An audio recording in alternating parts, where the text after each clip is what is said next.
Hey guys, welcome back to the channel. This is a story about what if Naruto is neglected by Kakashi trained by Kurama. Before I start, please support for more amazing content and do consider subscribing to my channel and share this video with your friends. This is written by DreadedDemise and link in the description. Let's start the video. Naruto was, for a lack of a better word, fucking sick of everything. Everything was building up and a few thoughts had been going through his head. He found himself thinking about a very important topic for anyone in his situation. That was loyalty, not in just the sense of his loyalty, but loyalty on a whole basis. His and theirs. He was currently sitting in his old rundown apartment that had been vandalized and desecrated on the outside so many times. He remembered how his day went and it wasn't good. He had fulfilled his promise to her and brought back him, and what did he get from it? It was like his childhood all over again. He was brought back to being the demon, the one who was to blame. Everyone took his side, save for a few. He remembered it very clearly indeed. Flashback start. Naruto found himself staring up at the white room, watching the ceiling fan spin and spin, ignoring his thoughts about what happened at the Valley of the End. He was in the hospital. He looked down to see the mark where Sasuke's Chidori hit him. It didn't leave a scar though. He had always had that insane and ridiculous healing factor of his, so he knew he would be fine. He didn't know if he could say the same for Sasuke though. He did hit him with a Rasengan that was enhanced with the Kyuubi's chakra, so it was reasonable that he did do quite a bit of damage to the boy. However, nothing could prepare him for what would transpire on this day, and it would change him forever. With no going back whatsoever, he would have to make a choice. One that would be his hardest to date. Suddenly the door opened and in walked Shizune. She was instantly happy to see him awake. He smiled at seeing the Hokage's assistant. "Naruto? How are you?" she quickly asked, clearly worried. He chuckled a bit and sat up a bit more. "A bit sore, but nonetheless I'm good," he said. She sighed and nodded, then she sat down. "Tsunade was worried like crazy after seeing you in your previous condition. You look to be fairly recovered. So I will get you released, you just have to take it easy for a few days," she said. He nodded and thanked her. She quickly walked out of the room. It was a few minutes later and she returned and smiled. "You're free to leave the hospital, just remember what I said," she said. He nodded and stood up out of the bed. He noticed his clothes were on the nightstand by it. So he quickly took them and walked into the nearby bathroom. A few moments later he walked out in his normal orange jumpsuit. He noticed Shizune had already left. He knew she had duties that needed to be taken care of. So he quickly walked out of the hospital, not thinking at all about what this day would bring and the consequences it would have on the world he knew. Before he knew it, he was already walking along the streets of his village when he heard a voice behind him. He instantly knew who it was. However, he knew she wasn't happy, but he didn't know why though. "Hey you." It was Sakura. He turned and looked at her in confusion. Why was she looking at him like that? "Sakura. What's wrong?" he asked quickly. Her scowl seemed to worsen as she heard him. "What's wrong? You nearly killed Sasuke," she screeched angrily. His expression changed from confusion to annoyed quickly. She was the one who asked him to bring him back in the first place, and he was trying to kill him too. So how was he not supposed to fight back with equal force and not risk dying? "Why are you being like this? I brought him back like you begged me to, and now you're blaming me for nearly killing him. Last time I checked he was coming at me with a Chidori as well," he retorted dryly. She seemed to falter a bit, however her face contorted back to rage. However, before she could speak up, another voice came into the fray. "Even so, Naruto, you lost control of the Kyuubi and used a Rasengan at quite a close range. Not to mention the Kyuubi's chakra strengthening its power." It was Kakashi. He turned to his sensei and glared. This was starting to turn into a real shitstorm for him. "So you're siding with her? You say that I lost control of the Kyuubi, well that is true. Don't forget the fact that Sasuke was using the cursed mark he got from Orochimaru. I had no choice in the matter. It was a simple flip of a coin to me, either risk it and have a chance of being able to match him or staying calm and most definitely going in there without any sort of power-up, which would have been suicidal," he said quickly. He was starting to feel the Kyuubi trying to come out. He needed to get away from them quickly before he blew up. "I thought you of all people would take my side, Kakashi, but no. You're blind and fail to see past the fact that just because I lost control, that I'm in the wrong. You know what's also funny? I knew you liked Sasuke better. I mean, you straight up ditched me to train him and her for the Chunin exams," he roared. Both of them faltered. It seemed Naruto was getting closer to his limit and would break soon. Then there would be no going back. Kakashi tried to speak up, but Naruto already started walking away. The damage was done and he knew he couldn't fix what happened. It was already said and done. Sakura just glared at him. Naruto felt her killing intent and stopped dead in his tracks and turned back to her. "What? Got something to say?" he said through gritted teeth. Her glare just hardened. Yeah, I guess my mother was always right. You truly are a demon. She screeched. Kakashi realized what came out of her mouth and turned to Naruto, his eyes were closed and was breathing in and out slowly. He was suppressing a ton of killing intent on his own will. When his eyes opened, they weren't the cerulean blue eyes. No, they were the red eyes that held all his pain, anger and hate. He glared at her and spoke. You know what? I can't believe I ever thought of you as a friend. All you did was reject me and push me around or call me stupid, then fawn over Sasuke. You're shallow, and I hope you realize Sasuke can't be saved, I know that now. So I'm done, you want him so badly, next time you jump into the fray and try to convince to come back, cause I won't. He roared at her. She quickly stepped back, Kakashi knew what's done is done. He just hoped this didn't affect them too much, he knew that was a hopeless thought though. Sakura didn't have any words as both of them watched Naruto's retreating form. Naruto needed to calm down quickly, so he walked to the one place where he was always happy, his favorite shop. Ichiraku's. He needed some ramen too, he was starving. Before he knew it he already had a bowl in front of him, suddenly he felt someone sit next to him. It was Jiraiya. He sighed as he heard him speak. So kid, tell me what's wrong. I know there's something that's bothering you. He said. Naruto looked up. An argument took place between me, Kakashi and Sakura. He said. Jiraiya raised an eyebrow, he knew something was wrong now. Naruto never fought that badly with his teammates, and if he did it was over something stupid, but the look on Naruto told him that this time it was serious. What was said? He asked. Naruto began to recall their argument, and as Jiraiya listened, he could understand where he was coming from. I see, Naruto, just remember, don't listen to what they think about it. Just know that you did what you had to, if you didn't who's to say you would still be here. He said. Naruto nodded to his sensei and looked at him. Thank you. He said. Jiraiya nodded and looked up. Now I got to go, if you need someone to talk to. Don't hesitate to come to me again or someone you know who would listen to you. He said quickly. Naruto nodded and watched as Jiraiya walked off, however even with his comforting words, the damage was already done. Now he was slowly wondering about what to do and he had no idea what was going to happen in the next day. It would shake him to his core and make him choose and his life would never be the same. However, it would mean a change for the future, for a new chance at life. To really live and not be a victim. He quickly finished his food and started to walk away from the shop. As he walked in the streets he noticed glares from the usual people. It seemed things never would change for him. He was walking for so long and he was lost in his thoughts that he didn't notice the footsteps behind him. He heard a cough behind him and turned to see Ino, Shikamaru and Choji. He growled as he saw their expressions.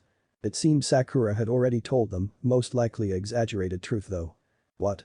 He asked dryly. Ino stepped forwards and spoke up. Who do you think you are? Speaking to Sakura like that? Not to mention your sensei Kakashi. She asked angrily. Shikamaru just shook his head, Choji shrugged and started to eat again. Ino flinched from Naruto's glare. Really? Who do you think you're rebutting in when it isn't your business? You weren't even there. Do you know what was said at all? He shouted. They all widened their eyes, Naruto was getting angry and fast.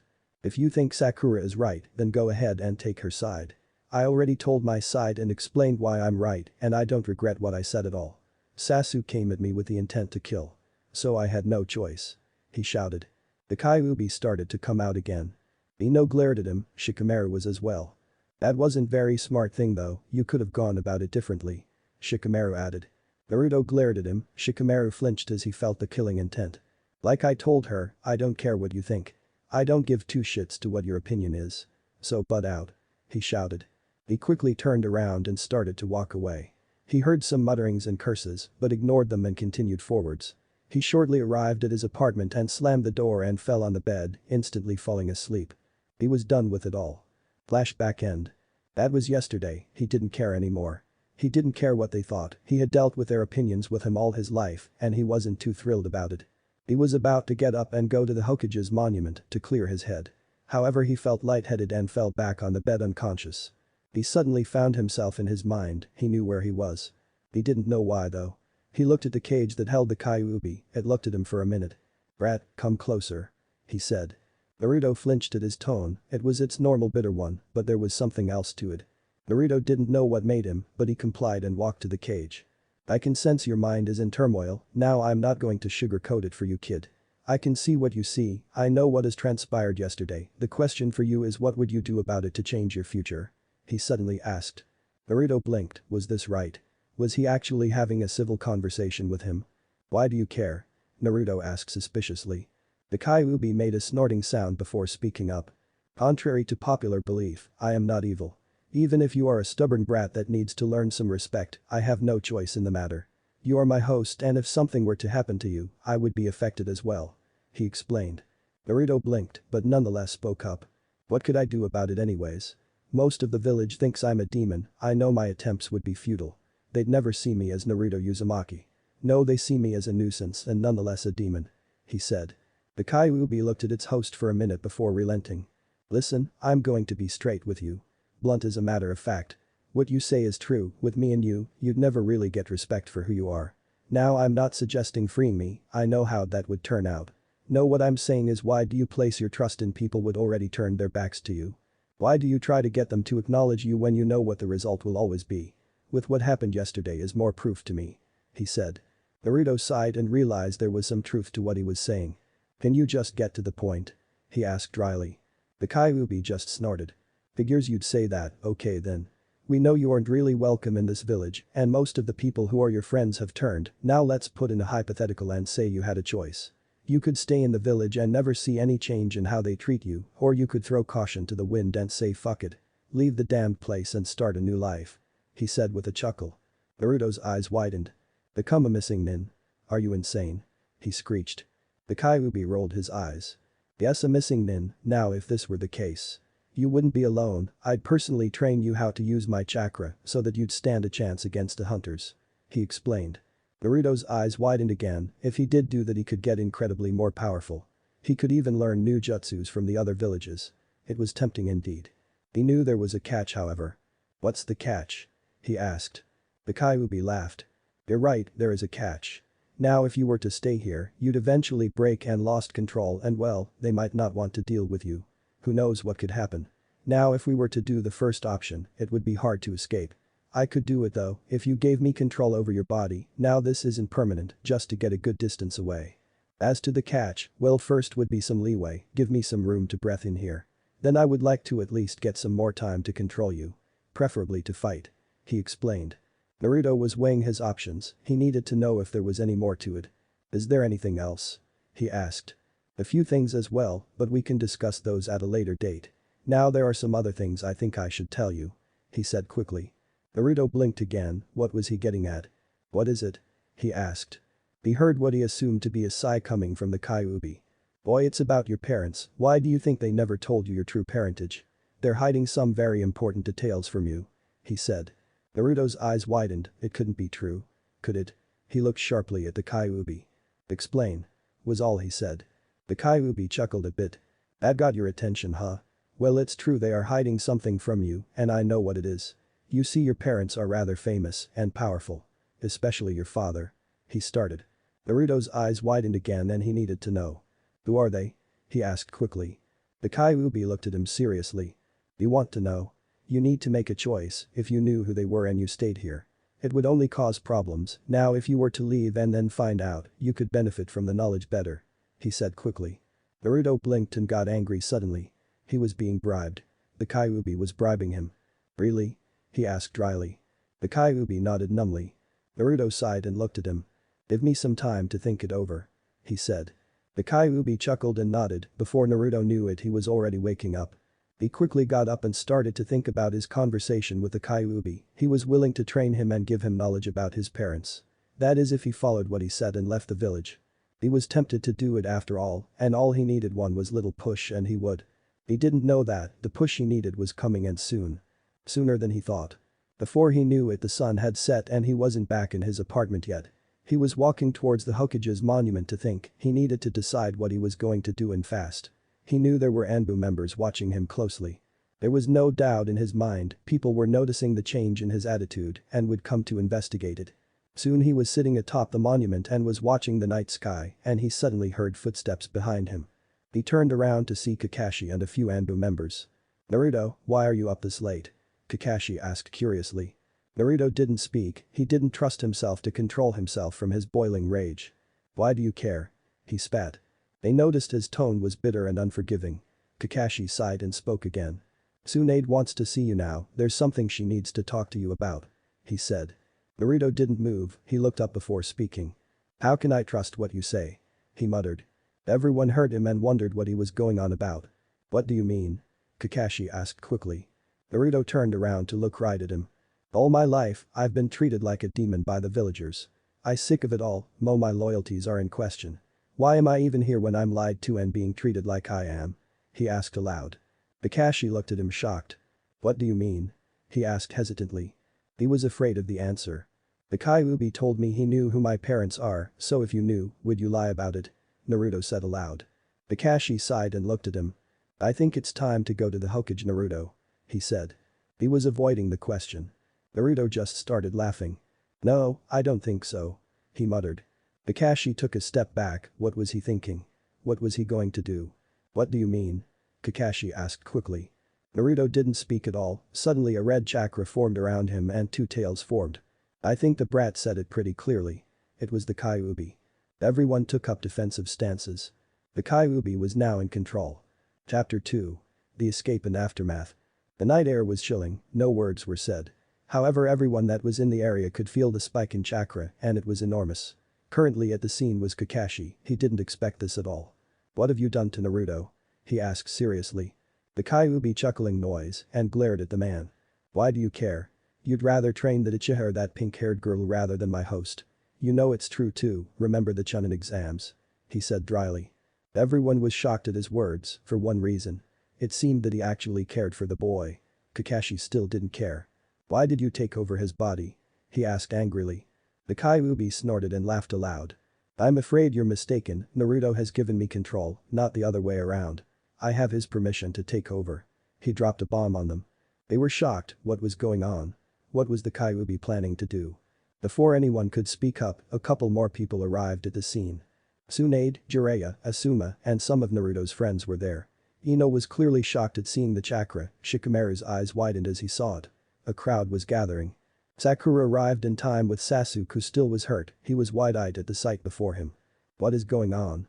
Tsunade shouted in fury. The Kyuubi turned to the fifth Hokage and chuckled. Oh, nothing except explaining a few important details.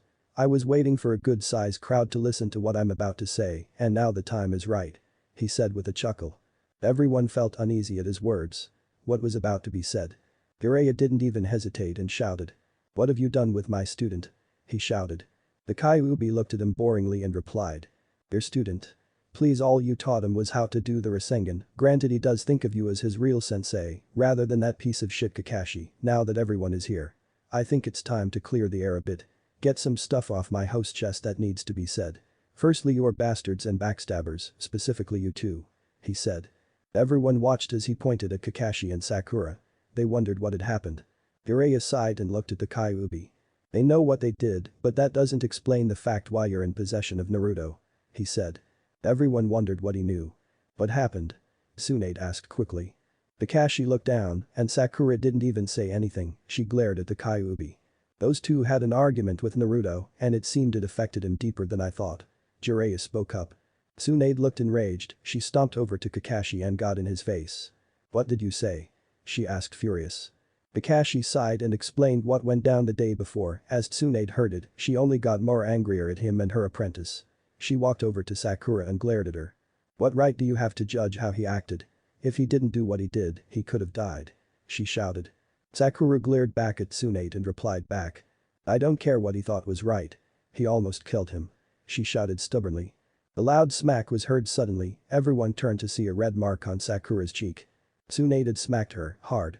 No one expected that at all, they knew Tsunade was a mother figure to Naruto and would do anything to protect him as well, they should have expected her to do that though. I have half a mind to punish both of you for what you have caused, however we have bigger problems to deal with right now. She said aloud. Everyone turned to the chuckling Kyuubi and wondered what was going on. You're right, Tsunade, we do have bigger problems to deal with. He started to say. Everyone narrowed their eyes. How did you take over? She asked quickly. He chuckled again and replied to her. Like I told Kakashi over here before, Naruto did give me permission willingly, me and him have come to an agreement of sorts. He explained. Everyone tensed and prepared for a fight. What agreement? Kakashi asked quickly. He looked at everyone around him before speaking up. This is a day everyone will remember, on this day Naruto Uzumaki leaves the Hidden Leaf village. He is going to crave a path throughout history starting with this day. He announced. Everyone's eyes widened, Naruto was going to become a missing nin. They all thought horrified. Everyone started to prepare their own separate jutsus to try to combat the Kyuubi and prevent him from leaving. I also should spill a bit of a secret that many of you don't know, it's about Naruto's parents. He said with a grin. Instantly Tsunade, Kakashi, Jiraiya all looked terrified and turned pale. He wouldn't, would he? They quickly thought. What do you mean secret? The dope was left in an orphanage. Sasuke shouted. The Kyuubi glared at him and spoke up. It seems you don't think things thoroughly, do you, boy? How do you think he came into this world? The truth about his parents started on the day this village was attacked by me, granted I was under mind control by that bastard behind the mask. You see, it was covered up in an attempt to hide his true parentage and keep him out of harm's way, but fuck that. I say let them know and fear his true name. He shouted. The three who knew the secret dreaded what was about to be said next. What do you mean true name? Sakura asked curiously. The Kyuubi turned to her and snarled. Little girl, all those times you called my host idiot or moron. You didn't realize his potential due to the fact his real name. Granted he took his mother's name and not his father's. Time to cause a bit of chaos among yourselves. His father's surname is Namikaze.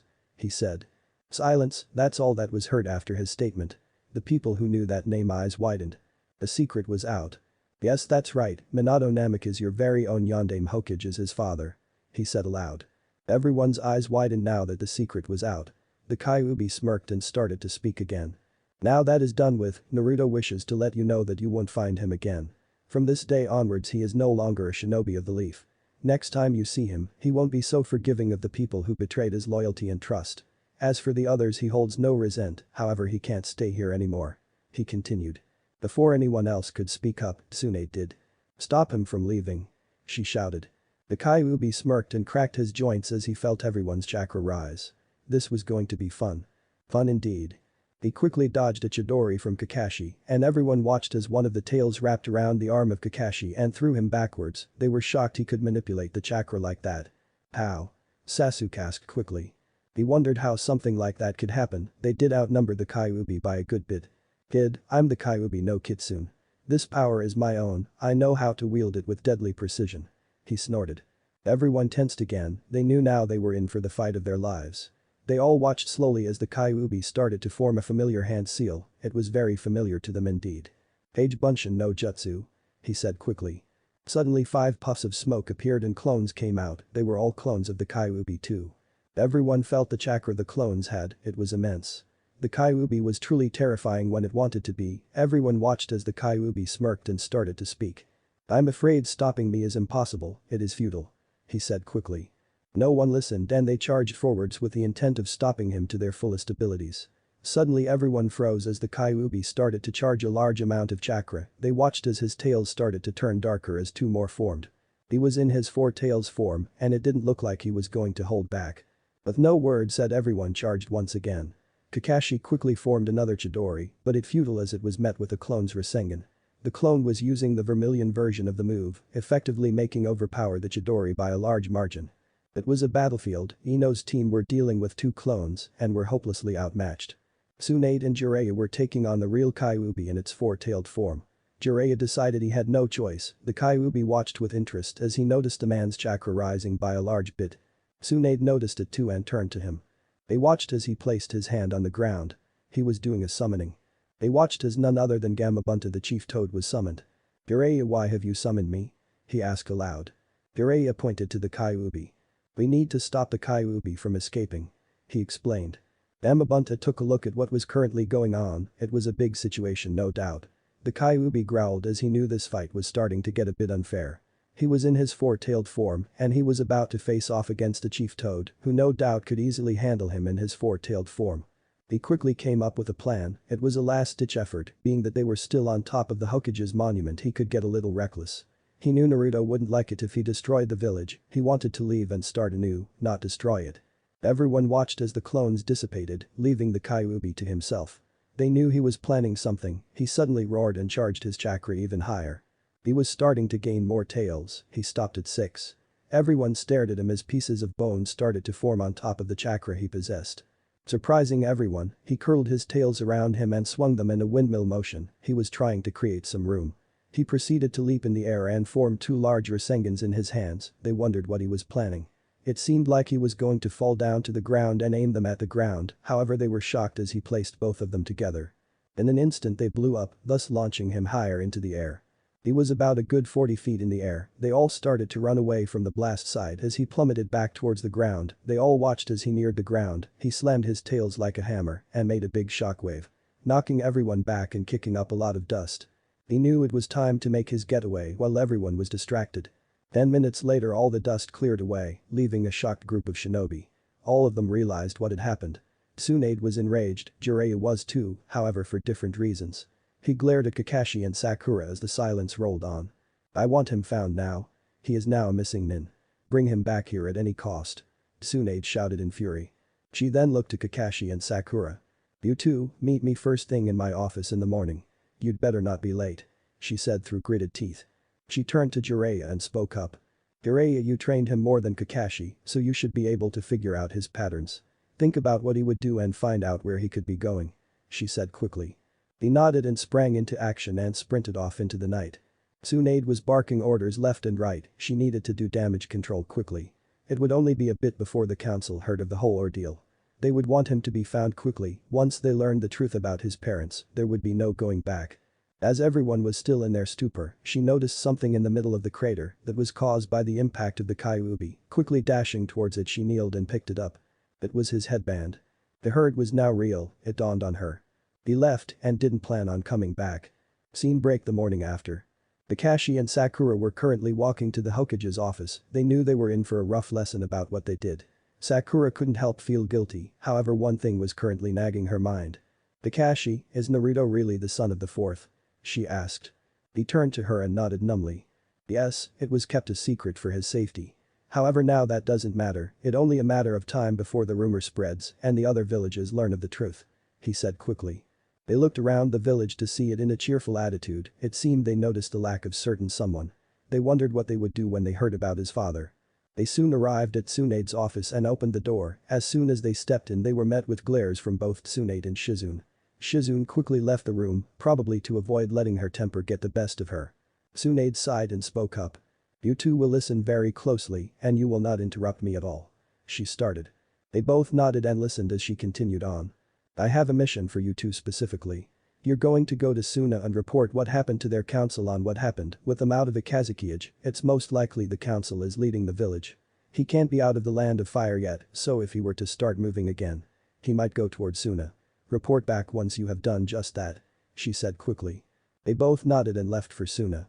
She watched as they left the office and she sighed and looked at the paperwork on her desk. One piece of parchment on her desk pertained to a certain individual. If she signed it, she couldn't go back. It would already be done. It was to make Naruto Uzumaki a official missing nin. Somewhere in the land of fire, in a damp cave, a certain spiky-haired blonde was starting to stir awake. A drop of water did the damage and he bolted upright, his thoughts roaring to figure out what happened. Brat, calm down already, the Kyuubi said in his head. Naruto blinked and stood up. He looked around the cave he was in. He assumed the Kyuubi put him here when he was far enough from the village. So what happened? He muttered in his head. The Kyuubi began to tell him what had happened. Naruto's eyes narrowed when he heard about it. So my father? He asked in his head. The Kyuubi sighed and knew it was time to tell him. Your father was the Yondaime Hokage, Minato Namikaze, he answered. Naruto's mind ran a blank, he then screeched in his head. Which clearly annoyed the Kyuubi, with an effective shout telling him to shut it. So where are we and what now? Naruto asked quickly. The Kyuubi was silent for a bit. We're still in the land of fire. I'd suggest going to one of the smaller villages and getting some supplies. Maybe try to change your appearance a bit, the Kyuubi said. Naruto nodded and proceeded to climb out of the cave and begin his new life. Chapter 3. Training and Mistakes. As he sprinted across the terrain, Naruto had his own questions he needed answered. He wondered what training the Kyuubi was going to give him. He knew it was going to be rough.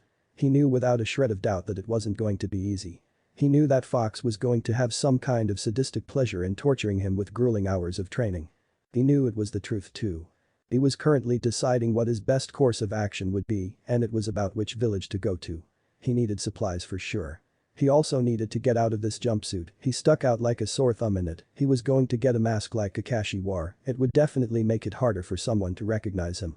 He wasn't about to be stupid and waddle into Suna. He had no doubt in his mind that Tsunade had sent a party to there to inform him of his escape, so he couldn't risk it.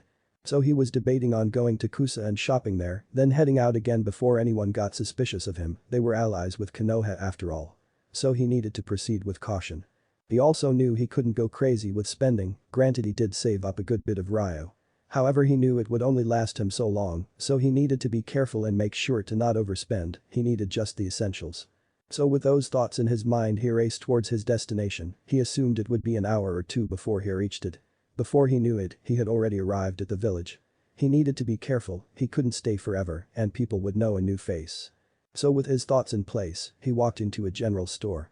The clerk instantly knew he wasn't from around the village, obviously someone new. "Hi there. New to Kusaha. What can I help you with?" he asked quickly. Naruto looked at him and needed to put his words carefully. A missing nin was a very big deal. If the clerk had tiny bit of suspicion that he was one, he could easily go to the leader of the village and report his suspicions. Naruto cleared his throat and spoke up. "I'm in need of few supplies, firstly needed to get a change of clothes and some hair dye," he said quickly. The clerk narrowed his eyes, he obviously thought something was up. "Why the hair dye?" he asked quickly. Naruto gulped and decided to bluff and bullshit his way out. "I'm on an undercover mission from my village, can't have anyone knowing who I am or recognizing me. That's why I am not wearing my headband," he bluffed. The clerk's expression changed quickly. "Oh. I'm so sorry. Very well, follow me," he said quickly. Naruto nodded and followed him. He heard the Kyuubi chuckle in his head. "Nice one kid, a piece of advice. Maybe stop at the library and get a book or two on persuasion and deception. It would be a very useful tool to have at a moment's notice. Eventually you could get so good at it you'd have a silver tongue," he suggested. Naruto blinked, that was a pretty decent point. Why not? He thought. The clerk led him to one of the aisles, and it had general goods. He looked around and spotted some of the things he needed. One was a pitch black mask that covered most of his face, leaving one eye for seeing. He decided to take it. He looked at the clothes, he picked out a sleek tight-fitting combat jacket that had a good amount of hidden pockets. He smirked as he grabbed it. He could hide a good bit of stuff if the need arose. He picked out a matching pair of shorts and took a look at the hair dyes. He didn't want something that would stick out, someone thing that would look natural if anyone asked or got suspicious about it. It was a choice between a few colors. Either red, black, a tan or a tan sandy color. He decided to go with black, since it was pretty much the opposite of his bright yellow. No one would probably expect him to have black hair.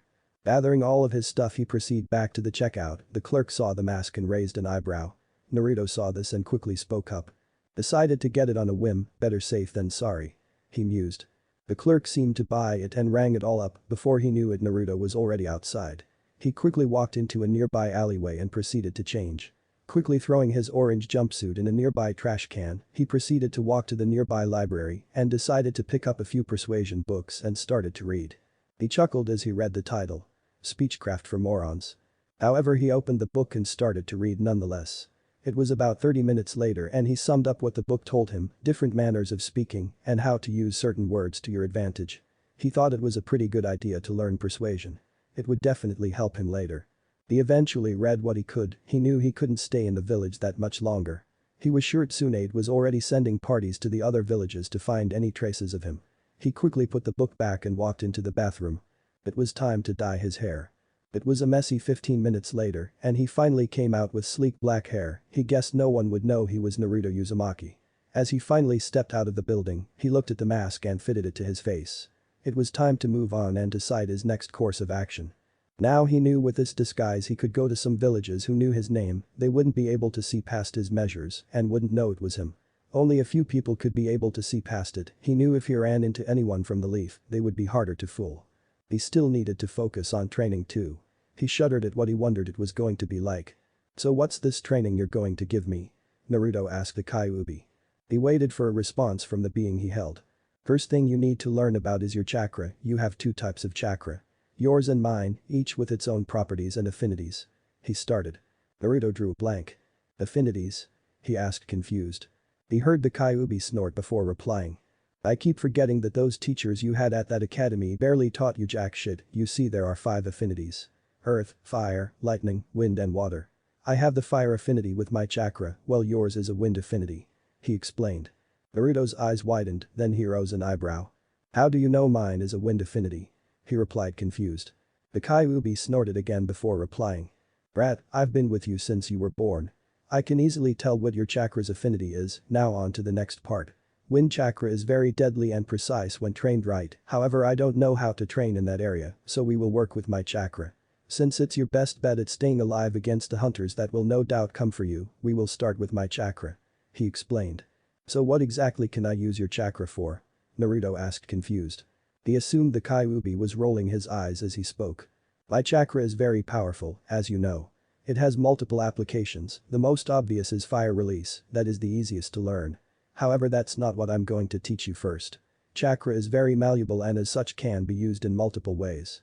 To start your training, you need to meditate so you can come inside your mind so we can proceed with the next step. He explained. Naruto nodded to himself and found a nice spot to sit down, he slowed his breathing to a steady rate and calmed down. Not a thing interrupted him as he delved deeper into the silence.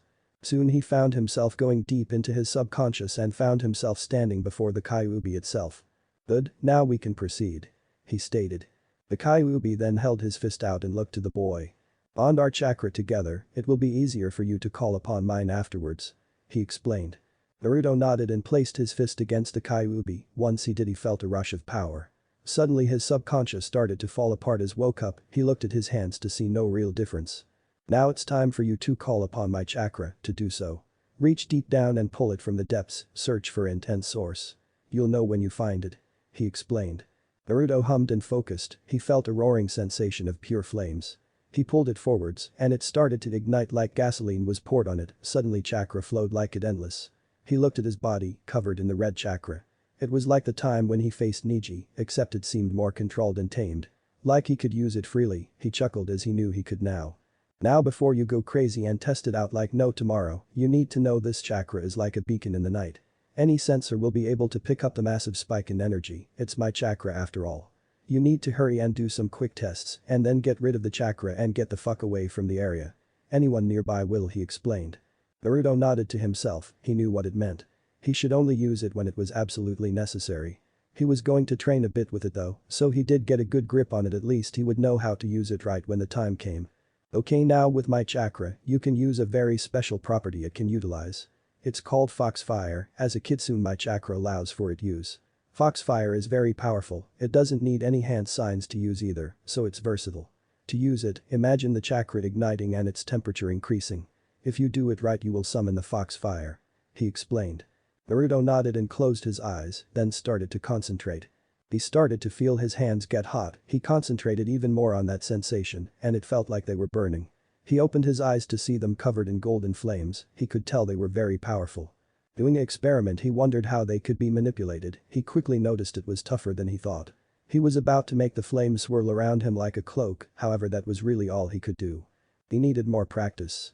That is good enough for now, as you must have noticed the fire is very difficult to manipulate. Once you get the hang of it, you'll be able to do quite a bit with it. The Kyuubi said quickly. Naruto nodded and let his chakra fade, once it did he took a look around. No one was around, so he knew it was okay to start to move again. He needed to think of his next course of action. He was thinking of making a pit stop to Suna and Recon to see what was going on there and if anyone knew his whereabouts. He needed to have some kind of information on what was going on in Konoha, so Suna it was. If you're going there, make sure to stay under the radar. I have a feeling we're gonna hit an obstacle soon. The Kyuubi said. Naruto hummed to himself and nodded to the Kyuubi's advice, he begun again towards his next destination. He knew Suna was about another 5 hours from where he wasn't in a hurry though. So with that in his mind he set off at a nice pace. Scene break with Kakashi and Sakura. The two of them stood at the gates of Konoha, ready to depart to Suna. Kakashi looked to Sakura and spoke up. You ready? He asked. She nodded and both of them started. Kakashi knew this trip was going to take most of the day to make it, he wasn't in a hurry either. However, he didn't know something would cause him to rush. It was about 3 hours later and they weren't even out of the land of fire yet. It was until they felt a massive chakra spike, Kakashi and Sakura looked at each other quickly. Was that Naruto? Sakura asked quickly. Kakashi hummed and replied. Most likely, who else do we know that has that kind of chakra? I'd say that was him starting to use the Kyuubi's chakra more. He mused. Sakura's eyes widened. She looked to where the source was coming, anyone in the area could feel the massive chakra he was using. Let's hurry. Kakashi said quickly. Sakura nodded and they both sprinted towards where they felt the chakra. It was about 15 minutes later and they arrived at a clearing, however it was deserted.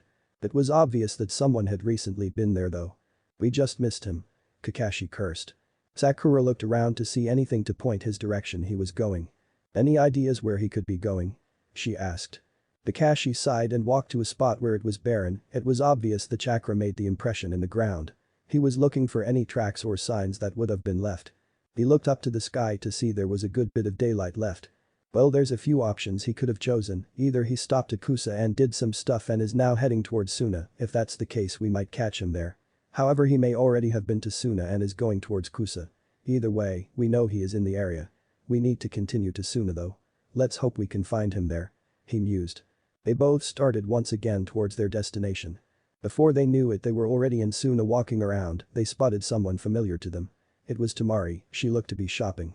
They walked up to her and got her attention. Temari cautiously turned around and shocked to see them. "What can I do for you?" she asked quickly. Kakashi looked at her and spoke up. "We need to speak to whoever is in charge," he said. Temari raised an eyebrow. "What is wrong?" she asked quickly. Sakura looked down while Kakashi replied. "Naruto Uzumaki had become a missing nin," he said. Temari was surprised. The little hyperactive kid had ran away. She knew something was off, there was something they were hiding. "What caused the run to run away?" she asked confused. She knew something had happened. Kakashi knew he couldn't spill the secret of him being the Nine-Tails Jinchuriki, it would only cause chaos among them. The long list of things that needed to be fixed, now we believe he isn't going to give anyone a chance. "We think he may be coming to Suna," he said quickly. Temari sighed and spoke up. "Okay, I'll take you to the council, since our Kazukiage died from Orochimaru, a new one hasn't been appointed," she said. They both nodded and followed her. Soon they arrived at a building and entered it. Temari sat outside the building thinking about what could have caused such a change in the boy to make him become a missing nin. She drew up a blank. She knew he practically loved the village. So why would he forsake it and desert it? She thought quickly. She had no idea just how much he was changed and wouldn't go back at all. It was something obvious to her. She knew he was going to change. However, she didn't know just how much he would. She was interrupted by a strange feeling, like she was being watched. She looked around to see no one, yet the feeling still remained. She hesitantly took out her fan and looked around. That's when she looked up and noticed someone was watching her or the building for some reason. She couldn't make out the appearance. With no hesitation, she hopped on her fan and used it like a glider, sending her upwards to the roof where the boy was. Once she got there, she took in his appearance. He looked like a miniature Kakashi with pitch black hair. His lone eye watched her like a hawk, ready at a moment's notice. "Who are you?" she quickly asked. She noticed he didn't have a headband. She narrowed her eyes and begun to get into a stance. The boy took note of this and did the same. The fated battle was about to take place atop the village. The cold breeze blew past the two of them as they stared at each other unflinchingly.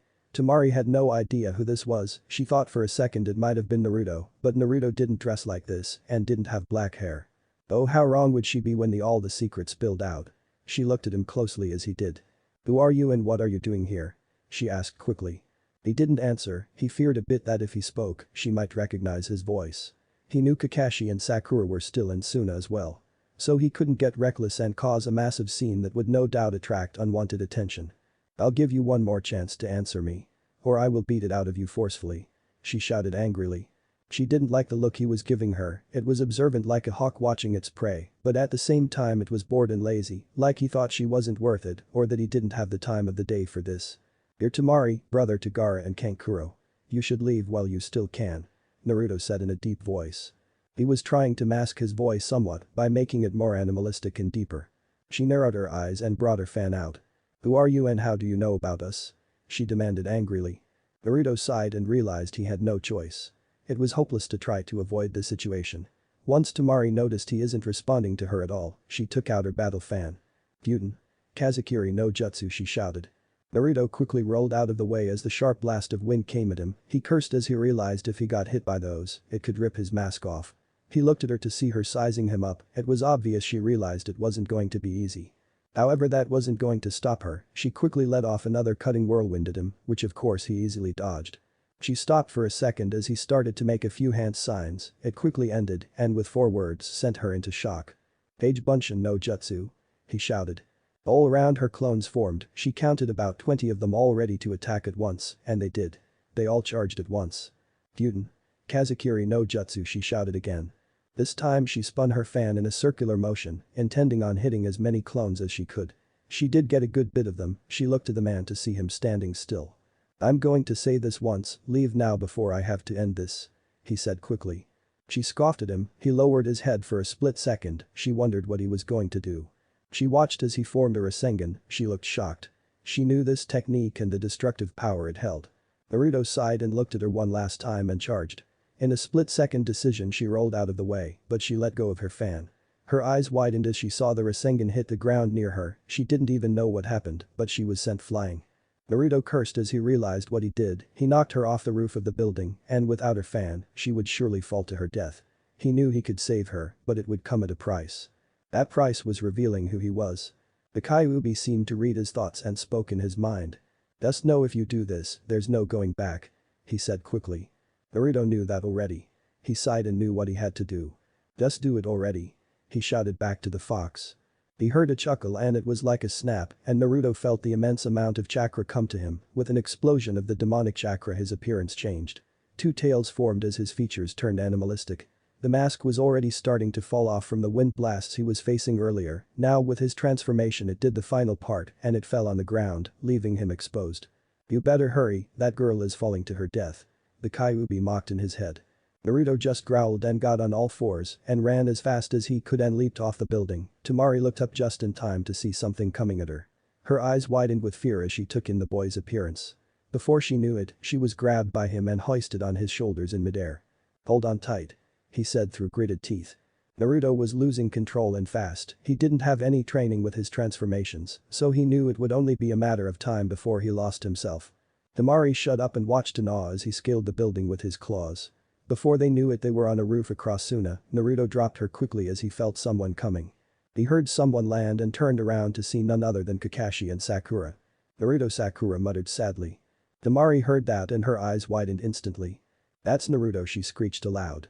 She looked at the boy who was pouncing on all fours, ready to attack at any notice. "I see you don't know about me that much," Naruto muttered through gritted teeth. Kakashi and Sakura were surprised to see him able to speak, they wondered if he had control. "Are you in control?" Kakashi asked cautiously. Naruto just glared at him and growled. "For a little bit, yes, I haven't had much practice with the Kyuubi for my transformations. That doesn't matter, however, I'm not returning to that shithole of a village," he roared.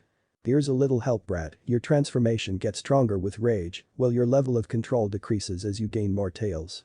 To successfully remain in control of yourself, keep your mind calm and focused." He heard the Kyuubi in his head. Temari's eyes widened when she heard the word Kyuubi, he was a Jinchuriki. She quickly thought stupefied, it hit her like a train.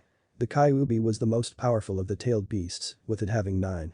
"They're the Jinchuriki for the 9 tails," she exclaimed. Kakashi and Sakura sighed and looked at the still pouncing form of Naruto. "Naruto, you must come back to the village, they need you," Sakura said aloud. Naruto just glared at her and roared. "You shut your fucking mouth. Do you have any idea what it's like to be treated like a demon all your life? Tell me, what did you ever do to help me in my times of need?" he shouted angrily. Temari's eyes widened once again, Gaara and him were so alike. She knew that was main reason Naruto got through to him. They were both considered demons by their respective villages. Kakashi sighed and realized there was no getting through to him, they would have to subdue him. That is if they could. "Sakura, watch out. This is going to be a tough fight, Naruto will fight more animalistic and more unpredictable. Don't let down your guard," he said quickly. Sakura just scoffed and spoke up. "You're right, even if he is powered up with the Kyuubi, me and you can take him on," she said foolishly. Kakashi was about to speak up but noticed Naruto had vanished. He quickly turned to Sakura and looked above her to see him already in midair with his claws aimed at her. He quickly dashed and pushed her out of the way just in time to hold out his hand and grab the clawed hand that was aiming right for her. Kakashi couldn't believe it. How did he get so fast? He wondered. He wondered how powerful the boy could truly become, he was under the Kyuubi's own tutelage. He had no doubt Naruto would eventually become a force to be reckoned with. However, a part of him wondered if that was good or bad. Sakura looked fearful at the way Naruto ruthlessly attacked her and Kakashi, it was obvious he was going to do everything in his power to keep them from bringing him back to the village. Kakashi managed to throw him off, he looked at him wearily as he got back. "Quit while you at it, you have no chance now. I will only grow stronger from now on," Naruto raged. Temari wondered what was driving him to be like this, the boy she knew as Naruto Uzumaki was nothing like this. He was a happy and joyful kid, not a rageful monster bent on something like this. "Naruto. Why won't you come back?" Sakura screeched, she had tears in her eyes. Naruto saw this and closed his eyes. Suddenly a wave of chakra exploded from him as another tail formed. You have the audacity to ask me that after what you two did. Remember what both you said to me that day. Both of you have no idea what I felt after all of that. No one even tried to come to my side to see what was wrong. Only Jiraiya was able to see something was wrong. Then I find out about my parents from the Kyuubi and I think to myself, who can I trust? This is your final warning, leave now and don't try to find me again. I will never return to that village. He roared angrily. Temari looked sad at what she heard. It wasn't on a whim that he left. No, it was from all the clashing thoughts he had about his reasons. Then he found out about people lying to him and it only shoved him further down the path he was on now and there was no turning back now.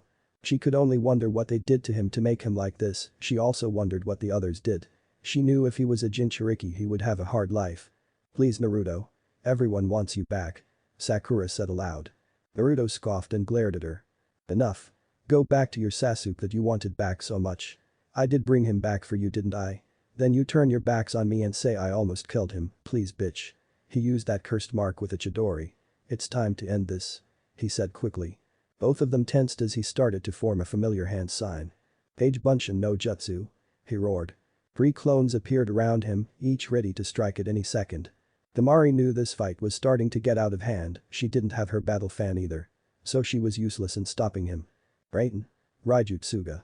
Kakashi shouted. Naruto watched as the lightning beast came charging at him with ferocious speeds, he only had one choice. He quickly formed a Rasengan in his hand and ran forwards. Everyone watched as the demonic red chakra rolled off the Rasengan like nothing. The 2 opposing jutsus quickly caused a gigantic blast that made everyone cover their eyes and ears. Naruto knew he had to do something quickly. He soon would start to run out of chakra and that would be very stupid of him and especially deadly. He also knew his control over the tailed forms were dwindling every second that passed. How do I come out of my form? He asked a Kyuubi in his head. He waited for a response from the Kyuubi. Normally you can't, however I can bring you out of it. There are other ways for you to do it as well. Chakra exhaustion is a big one, being that your chakra control is horrible, that's likely going to happen soon. It's time for you to come up with an escape plan. He heard in his head. Naruto nodded numbly and began to think on what to do. He suddenly came up with an plan, time to put it into motion. He waited as the blast calmed down and everyone gained their bearings back, they all watched as the clones didn't move, they just stayed still. Page Bunshin no Jutsu. Naruto roared even louder this time. All around them clones appeared on the roof, Kakashi and Sakura quickly put up their guards as they saw the clones. Temari wondered what he was going to do, each clone looked at them with clear intent. They all looked at the clones to see them start to glow a golden color, it was some kind of fire. What is that? Sakura screeched. Kakashi didn't know, he knew it was some kind of fire. He knew that it was powerful also. I don't know exactly, but it is a kind of fire that Naruto must have learned how to produce. He mused. Everyone covered their eyes once again as the flames got brighter suddenly. It was starting to get intense, the heat was getting very hot as well. They suddenly heard a few scraping noises and what sounded like someone getting punched over and over again. What they didn't know is the clones had used that moment they blinded them to slingshot the real Naruto out of the way. He was already climbing the wall to get outside and into the desert and head to his next destination. Back where the fight had taken place, the blinding light had disappeared along with Naruto and his clones. Kakashi and Sakura were completely dumbfounded that he escaped. How? Sakura muttered. Kakashi didn't even respond and looked up to the sky and sighed, it was time to report to Tsunade. Temari on the other hand was feeling a lot of emotions, the main one was anger. Why did they insist they needed to get him back when they knew he wasn't going to come back? She quickly thought. She was also feeling sorry for the now missing Nin, it was obvious he didn't want to come back and they weren't going to stop trying to do just that, which would only anger him more. She started to wonder where he could be going. She knew soon he would become stronger than anyone could imagine, she wondered the next time they would meet. She knew it wasn't going to be for a while. Thanks for leading us to the council Temari, we must report back to the Hokage now. Kakashi suddenly said. Temari had to ask a question. What are you planning to do with Naruto? She asked quickly. She didn't flinch as Sakura glared at her, Kakashi just sighed and spoke softly. To tell you the truth, I don't know. It's up to Tsunade if she wants to pursue him. However I know it's futile, he won't come back. He said. Sakura gasped and looked at Kakashi. We can bring him back. She argued. Kakashi just shook his head. The damage was already done Sakura, Naruto's path is his own now. We wouldn't be able to get through to him, especially after what happened. He said softly. Sakura went to speak again, however she shut her mouth as she realized he was right. Both of them nodded to Temari and began their journey back. Scene break near Konoha. Two figures stood atop a tree branch looking over the village hidden in the leaves. One was looking stoically at the village he once called home. The other had a thoughtful face that resembled a shark. These two were watching for any signs that could lead to a certain someone's whereabouts. He left the village about 5 days ago, correct? The man with the sword on his back. The other didn't reply just yet, he was staring at the village for a good bit. That's what the rumors say, Kisum. He said. Kisum looked at the village hidden in the leaves for a good bit. The man beside him stood up and turned around. Our spies say he was seen in Suna not too long ago, if he was spotted he could have already left. Let's see if we can intercept him. He said. Kisum nodded and stood up. Let's go, Itachi. He said. Both of them sped off in the direction they were hoping to find their target. Both of them stopped suddenly when they saw something that intrigued them greatly. It was tracks and they were fresh. Kisum bent down to inspect them a bit closer. Someone was here very recently, they were clumsy too, like they were tired. He mused. Itachi looked around to see if there were more of them, he saw some. They were heading in the opposite direction they were going, away from Suna. Do you think the Jinchuriki left Suna and is headed to a new destination? Kisum asked quickly. Itachi gave a affirmative grunt. Naruto is crafty, but he is dense and sometimes stupid. Something tells me we need to proceed with caution, if he escaped both Suna and Konoha, then there's something we don't know. Itachi said. Kisum thought about it for a moment and knew from what he heard about the boy that he was indeed crafty. He was a prankster after all, and he couldn't doubt that there was definitely something they didn't know if he escaped from both villages. You're right, his tracks though. If I think where he's going is right, we may have a problem.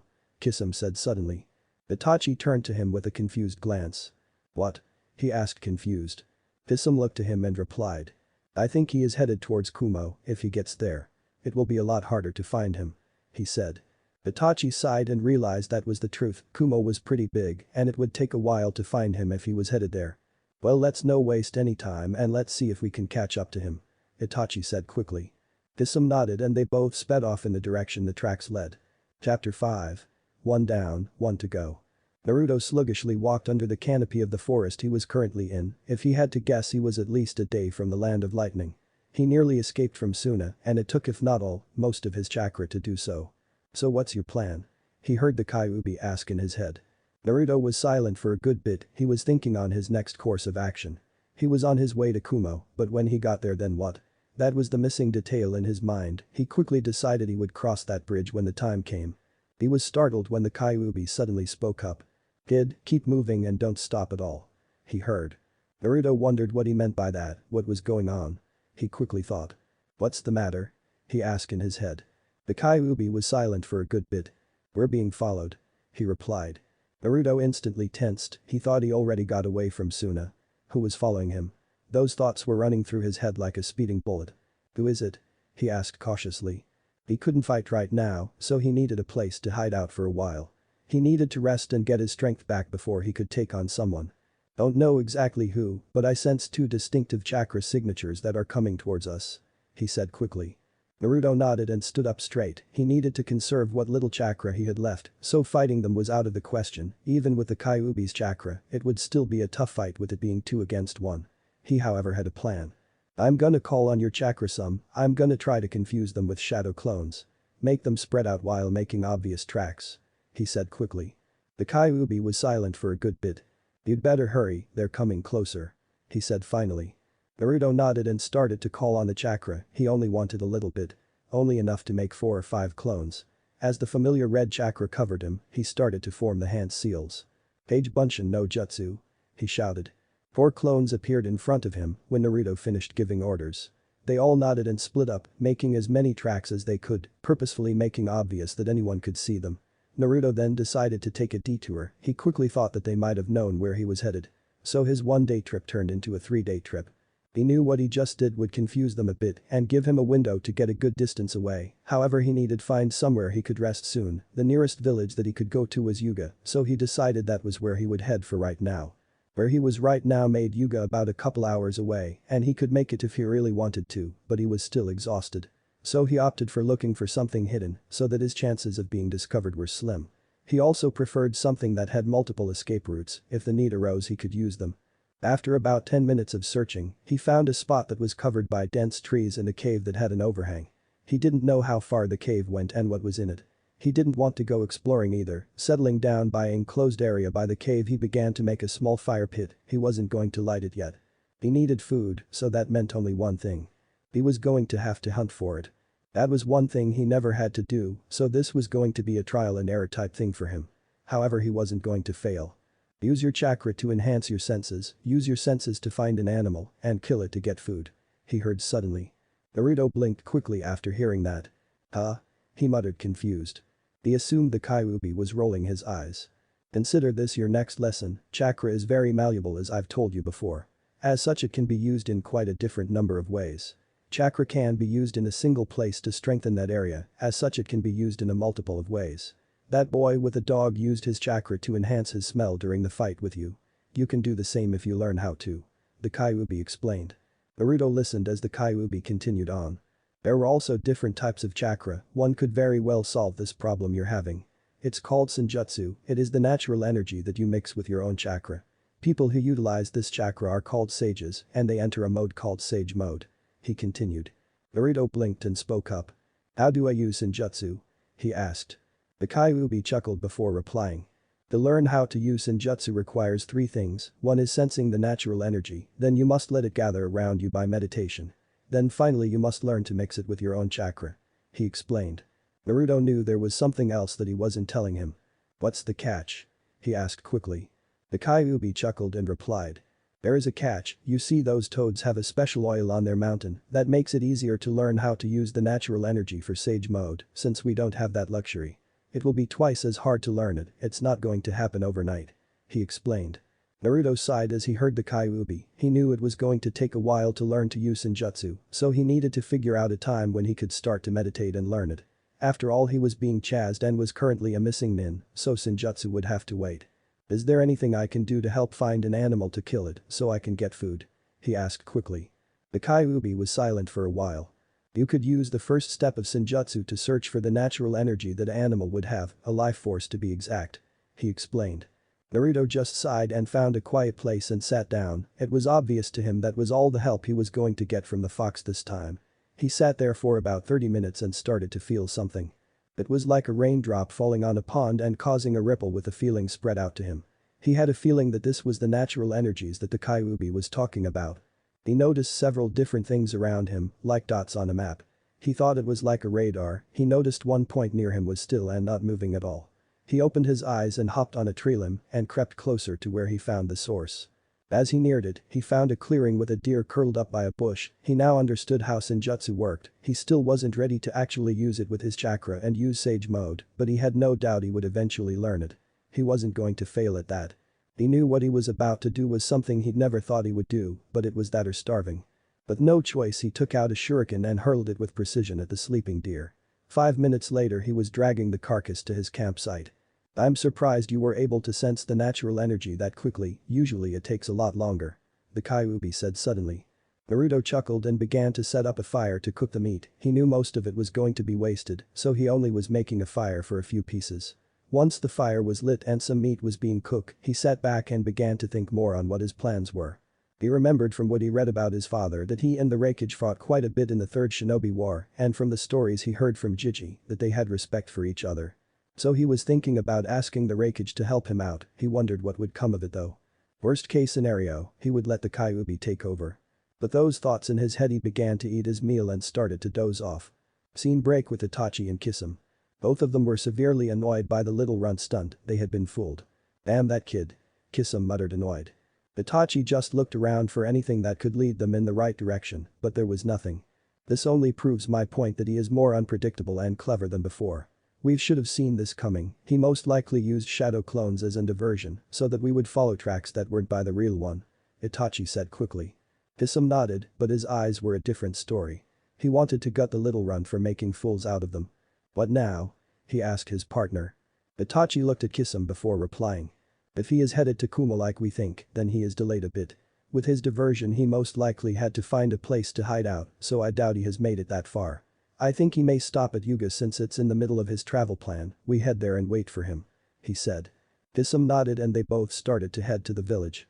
Scene break with Naruto. Naruto awoke groggily and looked around, he was still in his campsite. As he remembered all that transpired the day before he sat up and began to think.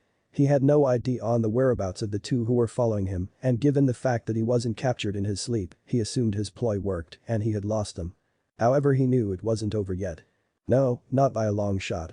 He was bound to run into an obstacle at one point. That was the life of a missing nin. It was what he chose, so he had to face it head-on. Quickly gaining his bearings, he started again on his way towards Kumo. He knew he better stop at Yuga to get some more supplies. He didn't feel like getting another mask, he knew eventually it would be useless. It was about 2 hours later and he saw the gates leading to the village of Yuga. He decided to take a cautious approach, just in case anyone knew who he was, and if word got out he was a missing nin. He walked normally into the village and looked around for a bit. It seemed normal. No one was giving him suspicious looks or glares, he assumed he was good. However, the Kyuubi's voice in his head proved him wrong. Be on your guard, I sensed those same chakra signatures from the other day. They're here. Watch your back. He heard. Naruto cautiously looked around but didn't find anyone who stood out to him. If they are close enough, can you pinpoint them? Naruto asked him. The Kyuubi was silent. Naruto should have known he could do that easily. He was planning something. What are you planning? He asked quickly. Naruto looked up to the sky as he replied. It's obvious we can't fight here, it would attract unwanted attention.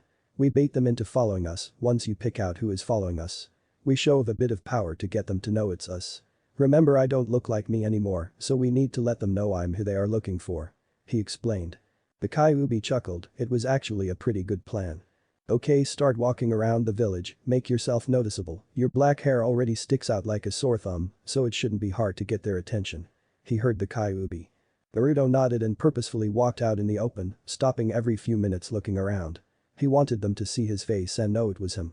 About 5 minutes later he was walking towards a store when the Kyuubi spoke to him. They're behind you now, the ones in the robes. He heard suddenly. Naruto looked over his shoulder and sure enough was 2 people in a pair of robes he hadn't seen before. However, he saw someone he thought he'd never see again. Itachi smirked at seeing the now black-haired Naruto. Kisame couldn't believe his eyes. This boy was the one who fooled them. He couldn't believe it at all. Itachi knew Naruto was a lot stronger and more clever than ever. Naruto gave them the finger and dashed towards the gate and into the wilderness. Kisame almost raged right there as he grabbed the handle of his sword. Calm down, Naruto is being cautious, no doubt. He wants us to follow him and take the fight outside this village. He was always clever, after all he was a prankster. Itachi said suddenly. Kisame sighed and let go of Samehada and looked towards where Naruto went. Let's go already. He said quickly. They both left the village to find Naruto sitting atop a tree limb. He had a devious grin as the two appeared. Nice of you two to join me, huh? He joked. Kisame glared at him. Itachi just sighed and spoke. I must say, Naruto, you're no longer the same boy that lived in that village. You've become someone new. He said. Naruto chuckled at his observation. You're damn right. He said with a grin. Kisame was tired of the babble and pulled out Samehada and swung it as it extended towards Naruto. However, as it got close, Naruto poofed into smoke. The clone? Kisame muttered. Itachi looked around to see a ton of clones atop the trees. At least 50 of them were sitting there waiting for an order. Even he didn't think Naruto would plan this out that well. It was obvious he was expecting them. Who's helping you? Itachi asked suddenly. Kisame looked to Itachi. Someone was helping the runt. He quickly thought. Naruto just laughed and spoke up. You're right thinking I have help, you see it is none other than the Kyuubi house. He said aloud. Both of them tensed, they hadn't expected that outcome. The Kyuubi was now something that made them rethink their plan. If he had been training with the 9-tailed fox, he was more powerful than before and he would known this was coming, so he would have time to prepare. Naruto, on the other hand, knew these weren't easy opponents whatsoever. His best bet would be to separate them and have clones keep the other busy while he took care of the other one. He didn't know how though, he had no idea how to separate them for a good bit. Kisame he could take on, however Itachi was a different story. The fact he had the Sharingan made that fact only concrete more. You take care of Kisame first and then I'll take over and force Itachi to retreat. He heard suddenly. Naruto nodded and began to go to work. Suddenly every clone that was perched on the trees jumped down and charged at them. Itachi just dodged and jumped in the air. Quickly forming hand seals, he shot off a fireball towards the ground. It took out a few clones. Most of them jumped back to avoid it. Kisame on the other hand used Samehada in a whirlwind motion, however he wasn't paying enough attention as the real Naruto dashed towards him and delivered a haymaker to his face. Naruto used that moment. Kisame was stunned from the punch and delivered a knee to his gut. Kisame didn't even realize what was going on until he felt a massive wind pressure. He looked to Naruto to see him holding a Rasengan and it was aimed at his chest. It was very close too. It was too late. Rasengan. Naruto shouted. That was when Kisame was sent flying into a tree, he was barely conscious. He sluggishly got up and was standing still. Itachi looked at his partner and sighed. He knew this was bound to happen. Naruto looked at the sword on the ground and smirked as he picked it up. As he did, both Itachi and Kisame's faces lit up in pure shock. How?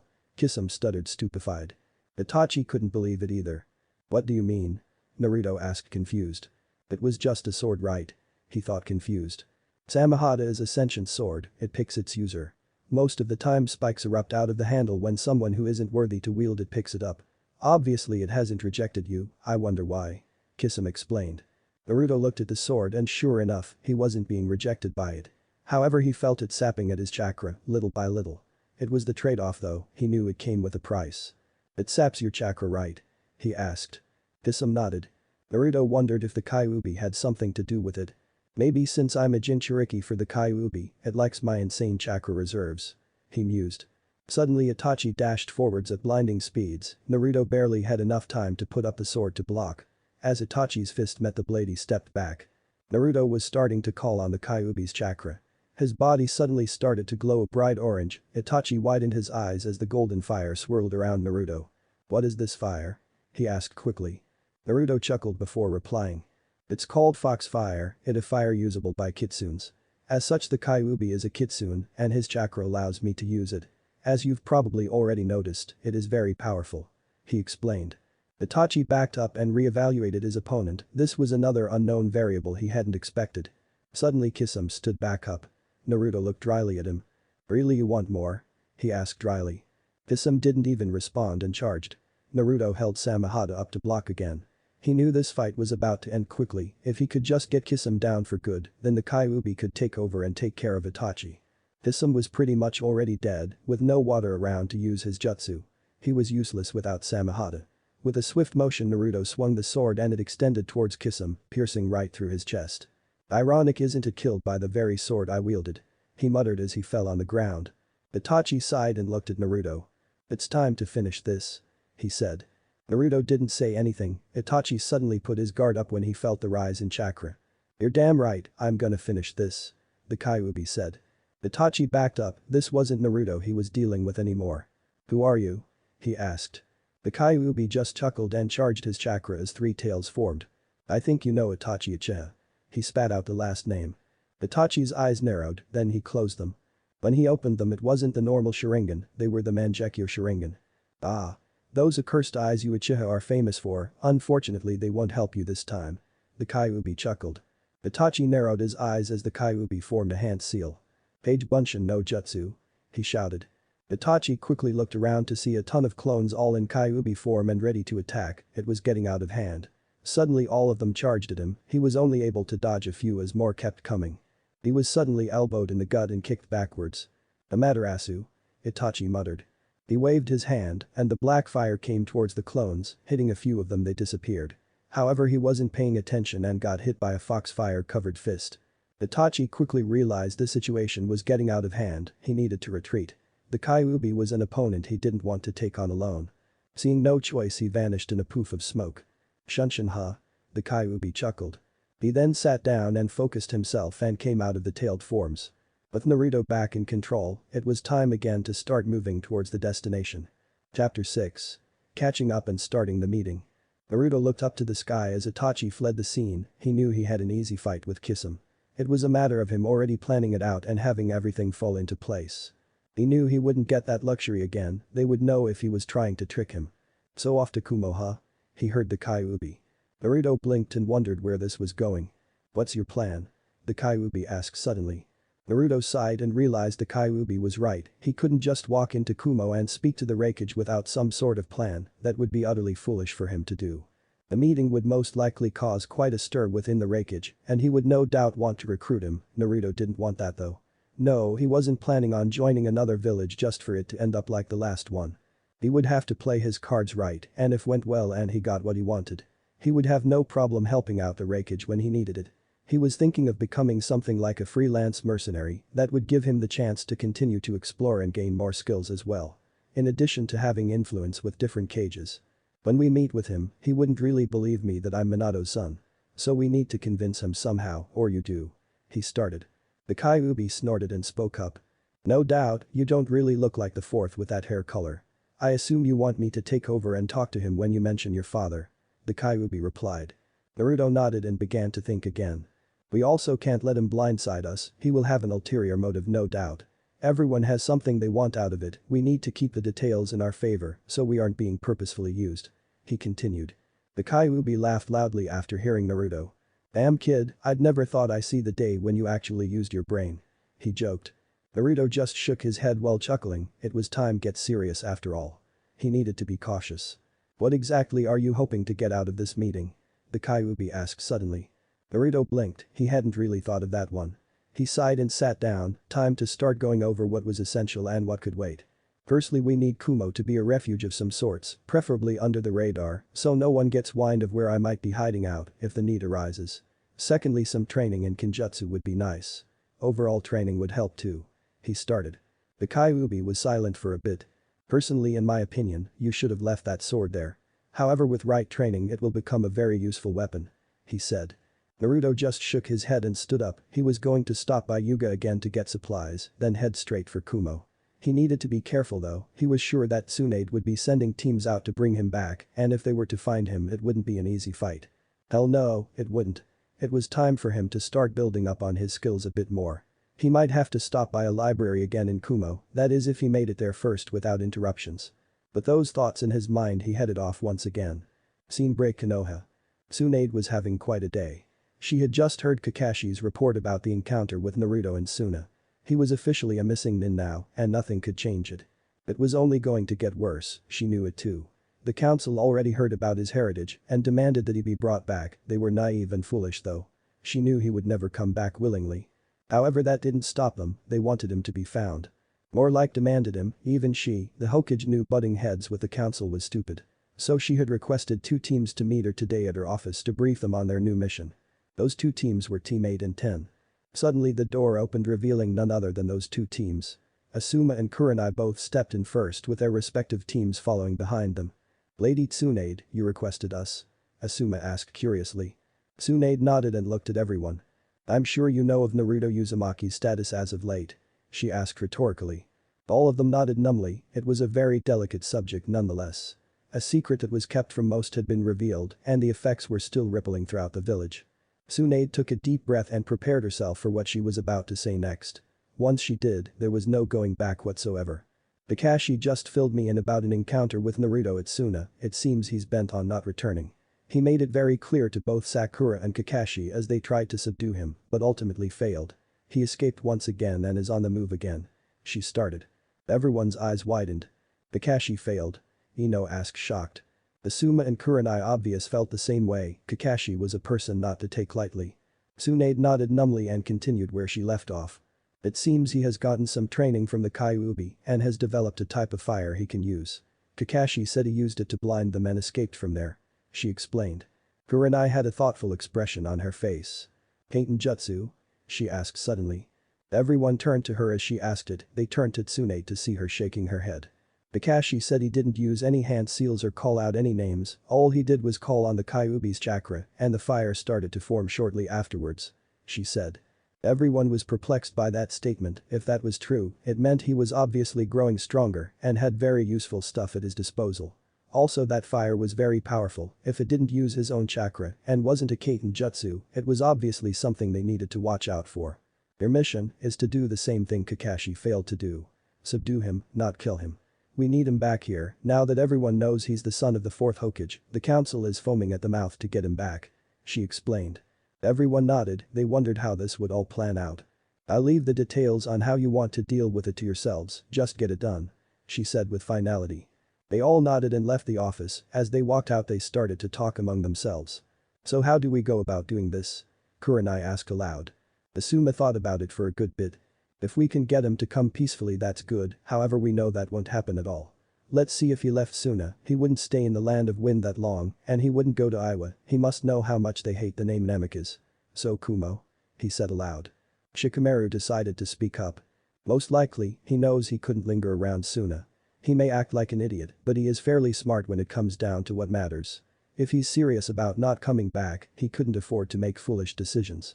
He added. Tiba suddenly spoke up. You really think that dope can beat us all? 8v1 is a very unfair setup, he said indignantly. Shikamaru just shook his head and replied. Beat us? No. Outsmart us. Most likely, he isn't an idiot like most people think. How do you think he beat you at the Chunin exams? If he sets his mind to something, he can be very clever. I guarantee you that he has already anticipated the Hokage sending us due to our abilities and who we are. He most likely knows what to expect from us, it would be very hard to fight us all. So he is most likely coming up with a plan to deceive us and I wouldn't be surprised if it worked. Shikamaru said aloud. Tiba shut up after that, he knew it was true. There was more to Naruto than what everyone saw. They didn't look past the goofy surface to see what was underneath. We're also about 3 to 4 days away from Kumo, not counting setting up camp every night. That only adds more to his advantage. Shikamaru added. Asuma looked up to the sky as he spoke. Shikamaru is right, this won't be a run-of-the-mill mission. Combined with the tutelage of the Kyuubi, Naruto is even more dangerous and unpredictable. He said.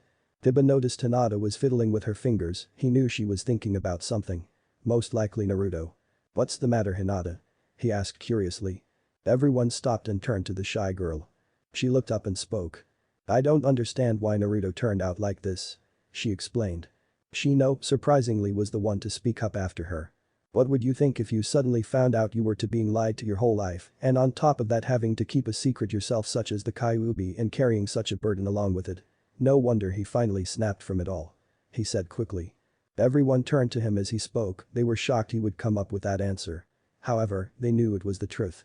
Kurenai turned to Kiba to ask him a question. Kiba, you should be able to track Naruto by his scent. She asked. Everyone turned to him, waiting for his answer. He thought about it for a good bit. It was possible. It's possible, his scent may have changed, depending on what he does to keep himself from not being recognized.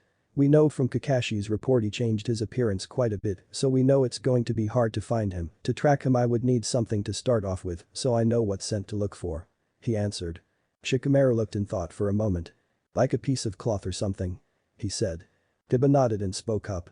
A piece of his clothes would be perfect. He replied. Before anyone knew they were breaking into his old apartment to get just that, as they did Kiba finally got what he needed and they were heading out to the gates of the village. So how should we go about doing this? Asuma asked suddenly. Shikamaru spoke up quickly after that. I think we should stay together, with all of us. It's harder for him to get away, with Kiba's tracking we know that we can find him. All of us have our own specialties and techniques and if we use them together, we have a better chance. He said aloud.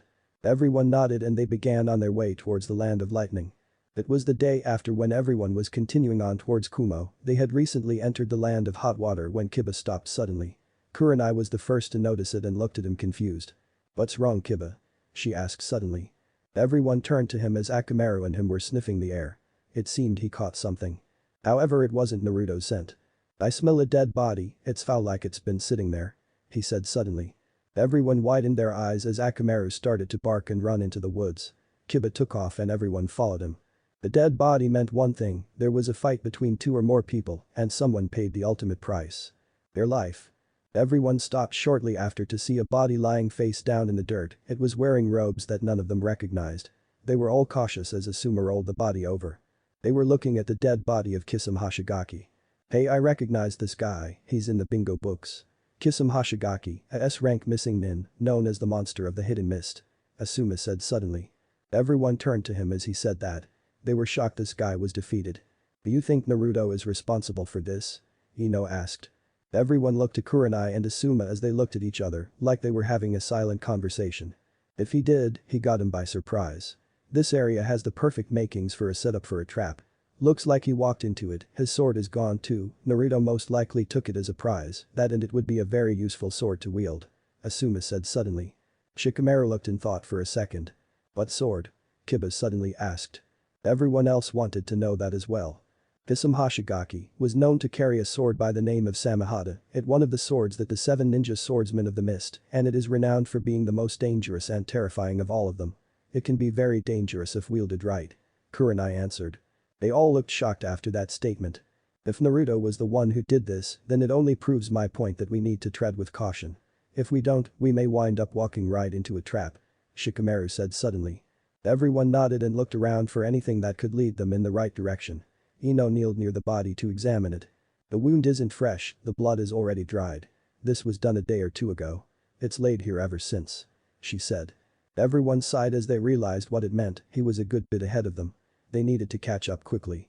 We better get back on track. Kiba said. Everyone nodded and they left the area and started heading towards Kumo. Scene break with Naruto. Naruto was close to Kumo, about an hour or so if he walked. However, he was going at a faster pace. He stopped at Yusa to get some more supplies earlier, he picked up a few ninja tools that would help him, he knew Tsunade would send a team or two to retrieve him, so he needed to be prepared for when they met. He knew it wasn't going to be friendly. They would most likely use force, however not lethal force. Tsunade would have their asses if he came back in a body bag. He planned on stopping at Kumo's library before requesting to meet with the Reikage. He needed to learn a few things, those things were going to help him when he faced the teams that were sent to get him. Before he knew it, he was already walking through the hidden cloud village. He liked the way it looked, eventually he spotted the Reikage's tower, but he knew that was for later. It was obvious he was an outsider, he got some curious glances here and there, but they were hostile or vicious. He chuckled as he walked into the village's library. He continued to ignore the obvious stares and looked for a few books he was needing. They were about psychological warfare, underhanded tactics. Anything that remotely revolved around deception and guerrilla warfare really would work for him as of now. After searching for a good 25 minutes he found a couple of books he was going to learn from. They had some good titles that drew him in. They were The Psyche, How It Works, An Art of War, Divide and Conquer. Before anyone knew it, a quick shout of Kage Bunshin no Jutsu and a clone appeared and sat down next to the real Naruto.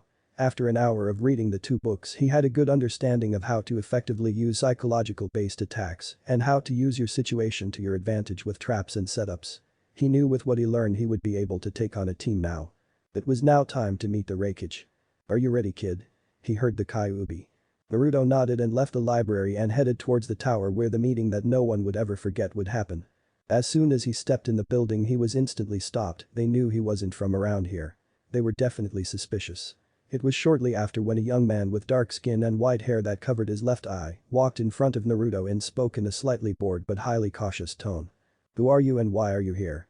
He asked quickly. Naruto should have known this would happen. I'm here to speak to the Reikage regarding a certain fellow that is known as the Yellow Flash. He said aloud for everyone to hear. He watched subtlety to see their reactions, it was instantaneous. They all tensed and were on guard after hearing those two words. They all knew about the power that Minato Namikaze had and how much fear he spread with his famous techniques. The man in front of him narrowed his eyes. Who are you?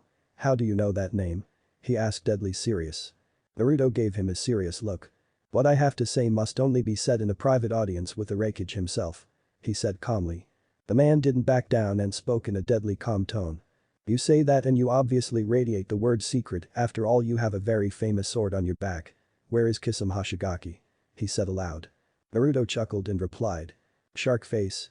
Check the forests by Yuga, if you find his dead body you'd know the answer. He joked. The man's eyes widened, Kisame was defeated by this boy. The situation suddenly turned 180. He needed to keep it under control, this boy was an unknown and he needed to proceed with caution. You defeated Kisame? He asked disbelievingly. Naruto nodded and spoke again. Itachi Uchiha was with him, however he got away. He said calmly. Now this surprised everyone, the traitor who slaughtered the whole Uchiha clan with ease ran away from this kid. They all thought. The man finally relented and spoke up. Very well, follow me and don't make any sudden movements. He said deadly serious. Naruto nodded and followed him as they walked up a staircase. He didn't fail to notice two people were following behind him. They're Jinchuriki kid, watch out. He heard the Kyuubi say in his head. Naruto hummed to himself and didn't look back at the two of them, he didn't want to raise any suspicion now. They soon arrived at a large door and the man in front of them walked in, he came out shortly after and motioned for Naruto to come inside. Sitting in his desk with a stern yet inquisitive look was the fourth Reikage himself. Once everyone was inside, Naruto looked around the room. Also taking subtle glances at the positions of everyone. It was planned out, the girl was stationed by the door while the two men were behind the Reikage. This meeting was going to be tense. Now my right-hand man Dari here says you have some words to speak to me about a very important person that everyone knows the name of. Minato Namikaze. The Reikage said quickly. Naruto nodded and chuckled. Also that you defeated a S-rank missing nin, Kisame Hoshigaki. The proof is that very sword you have on your back. He said again. Naruto nodded again and when the Reikage didn't speak again, he knew it was time for him to speak up. Now before I start, I'd like you to not judge me or jump to conclusions until you hear my full story. He said. Everyone raised an eyebrow, but nonetheless they complied. "Firstly, I'm a missing min from Konoha," he said. Everyone tensed and almost drew their weapons, however the Raikage's hand went up to stop them, his eyes were hardened though. Watching for any deceit. "I'm sure you all have heard the story of the attack on Konoha by the Kyuubi," Naruto asked. They all nodded, the Raikage was wondering where this was going. "Yes we do, however that doesn't explain your missing min status," he said. Naruto sighed and spoke up.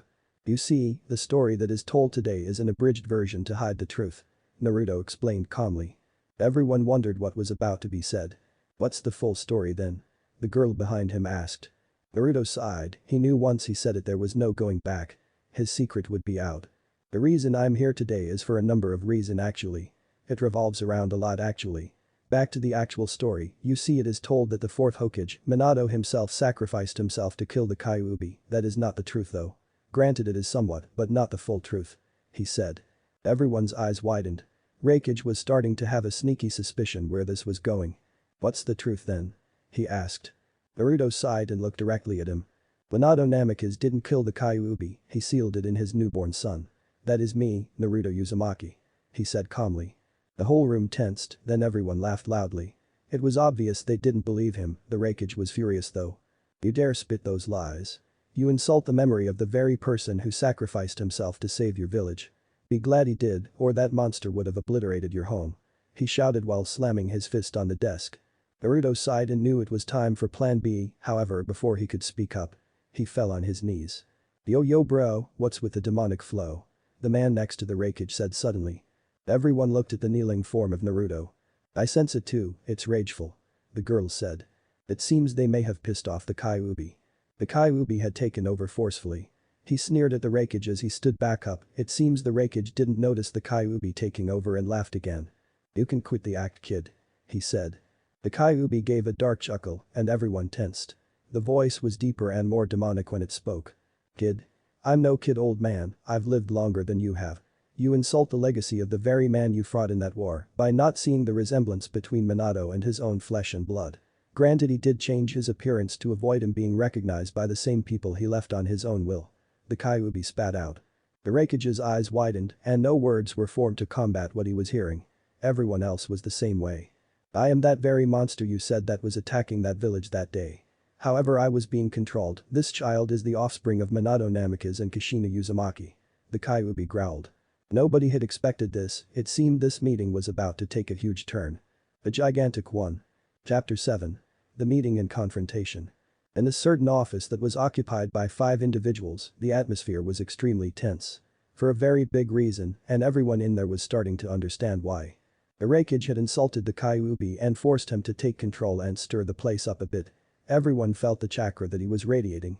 It meant that what Naruto had said was true and they most likely weren't the first ones to know. Konoha most likely wanted him back, which left them at a standstill on what to do. "Who are you?" the Raikage asked quickly. He narrowed his eyes, he didn't want to give in that quickly. "Foolish man, I'm the Kyuubi no Kitsune. Naruto Uzumaki is my Jinchuriki, you should know what this means," he snarled. The Raikage's eyes widened, this was the real deal. His brain went into hyperdrive thinking about what to do. "So it's true?" the girl asked suddenly. The Raikage nodded numbly, they were looking at the real deal. The son of the Yondaime Hokage himself, they know understood the gravity of the situation. "Can you let Naruto back in control?" the Raikage asked respectfully. He didn't want to make a mistake, this situation was a ticking time bomb. The Kyuubi slowly nodded and the immense pressure disappeared when Naruto regained control. "Naruto Uzumaki, I hate to admit it, but I'm sorry for what was said earlier," the Raikage said quickly. Naruto nodded and began to speak up. "Now that we got that ugly stuff out of the way, let's get down to business," Naruto said quickly. It was time to get everything settled. The Raikage nodded. "I'm sure you could guess my reasons for leaving Konoha. If you want a bit more clarification on the reasons, here's the short story. Me being the container for the Kyuubi and combined with my heritage being unknown to only a few select people, I'm sure you can figure out the people's view on me," he said. The Raikage's eyes widened, putting the pieces together, it did make sense. "They despised you, they thought you were a demon. I can see why you left," he said softly. Naruto nodded numbly. Everyone was starting to understand what he felt. Jinchuriki were most often, if not, outcasts of the village. I was tired of being lied to. I didn't even know about my parents until the Kyuubi told me. I couldn't take it and I finally decided to relent and take the Kyuubi's offer. He explained. Irakage widened his eyes, believing the same Biju you held was very foolish and would most likely end up with you dead, but this boy took a leap of faith and look where it got him. What was the Kyuubi's offer? The Irakage asked. Naruto chuckled and answered the man. He told me that I could stay at the village and watch as no real improvement happened, or I could escape and becoming a missing nin and start my new life. He also said in exchange for a few favors he would train me how to use his chakra and abilities. Naruto explained. Everyone's eyes widened for the umpteenth time that day, it seemed the shocks just kept coming. This boy was truly something else. Now what have you come here for? The Irakage asked quickly. Everyone looked to Naruto as he sighed and began to speak up. Truthfully, I come with an offer. He said. The Rakage's interest rose at hearing this, he motioned for him to continue as everyone listened to him. As of now I don't have a home, and I'm not saying I want to be tied down to a village. I'm offering my support as a freelance mercenary in exchange for asylum, if needed, and some training to help me out in my travels. He said. No one was expecting that, he clearly thought this whole meeting out accordingly. The Rakage was weighing the deal in his mind, if he accepted he would get a very powerful ally that would only grow stronger in the future. A refuge wasn't that hard either, the training though made him think a bit more on it. What kind of training? He asked. Naruto looked at him and replied. Firstly, Kinjutsu to help my skill with his sword and one Raiten Jutsu. He simply said. Naruto was trying to keep it as simple as he could to help his situation. The Rakage looked and thought again, the terms weren't that bad. He could handle them, however there was questions he needed to ask himself. Let's put a hypothetical out there and say you do become a freelance mercenary, who all are you going to give your allegiance to? He asked quickly. Naruto looked directly at him and replied. I would give it to Suna, Konoha if the situation was dire enough for me to help them. However, Konoha isn't one of my priorities now, I would stay away from Iwa and Kiri. He said. The Rakage smiled and knew this could work out, he looked at Naruto and spoke. If we are to do this, we must keep it a secret. We need a way to get in contact with each other. He said. Naruto nodded and thought about it. I could give you a summoning contract for foxes, you'd have enough to go back and forth between any village you allied with. The Kyuubi said suddenly. That's when Naruto's eyes widened, he still had the toad contract. They could reverse summon him, he would need to break it firstly. The Kyuubi said he could give me a summoning contract for foxes, that way we could send messages back and forth. He said. The Rakage thought about it for a minute, it was a pretty good idea and it would keep the secret from getting out. Okay, then that will work. He said with a smile. Naruto was about to speak up when he felt something off with the recent use of the Kyuubi's chakra. It seemed to blend with his, thus granting him stronger control over it and it gave him enhanced senses. One of these was sensing chakra. You sense it right? He asked the Kyuubi. Everyone saw his silence and wondered what was up. Yes, a gigantic amount of it, most likely those two teams together. Their chakra is on the outskirts of Kumo. He heard. Excuse me Rakage, but it seems there is a problem. Naruto said suddenly. The Rakage's eyebrows raised as he heard him. What do you mean? He asked cautiously. Naruto sighed and explained. It seems Konoha isn't letting up on retrieving me. Thanks to the Kyuubi's influence I have gained heightened senses. I can feel a large mass of chakra outside Kumo. It's two teams together that were sent for me. I have to deal with them. He explained. The man, Derry, spoke up. How do you plan to deal with two genin teams? He asked. Naruto smirked, he had already anticipated this situation and planned accordingly. If it is the teams I think they are. I have a plan to deal with them, knowing it would damage the relationship between Konoha and Kumo if I were to be seen fighting in the village. I already came up with it beforehand. I'm going to deal with them outside the village so Konoha doesn't suspect Kumo's involvement. He said. Everyone was shocked, the Rakage was impressed too, the kid was seriously something else. The Rakage nodded. Very well, we will continue this meeting after you have dealt with them. He said. Naruto thanked him and left the tower to put his plan into motion, back inside of the office where everyone else who was present for the first part of the meeting. So what do you guys think of him? The Rakage asked. The girl was the first to speak up. He is obviously not to be underestimated, just by the way he spoke shows he can handle himself and can adapt to a situation if the need arose. She said. Barry nodded and spoke up. He clearly wasn't lying about being the Yellow Flash's son, Yujito is right. He will be a force to reckon with if he has the right tutelage. Add that to the Kyuubi and it only adds more to it. His offer wasn't that bad either. He added. The Rakage nodded and turned to the other man in the room. What do you think about him B? He asked curiously. B looked and thought for a moment. He is very powerful indeed, those who cross him will bleed. He said softly. Vegito wondered what was going to happen to the two teams that were sent for him. If she did know, it would only concrete the fact that he was someone not to take lightly. I wonder what those teams will face. She asked aloud. They all were wondering what would happen, they would just have to ask him when he got back. Scene break outside Kumo.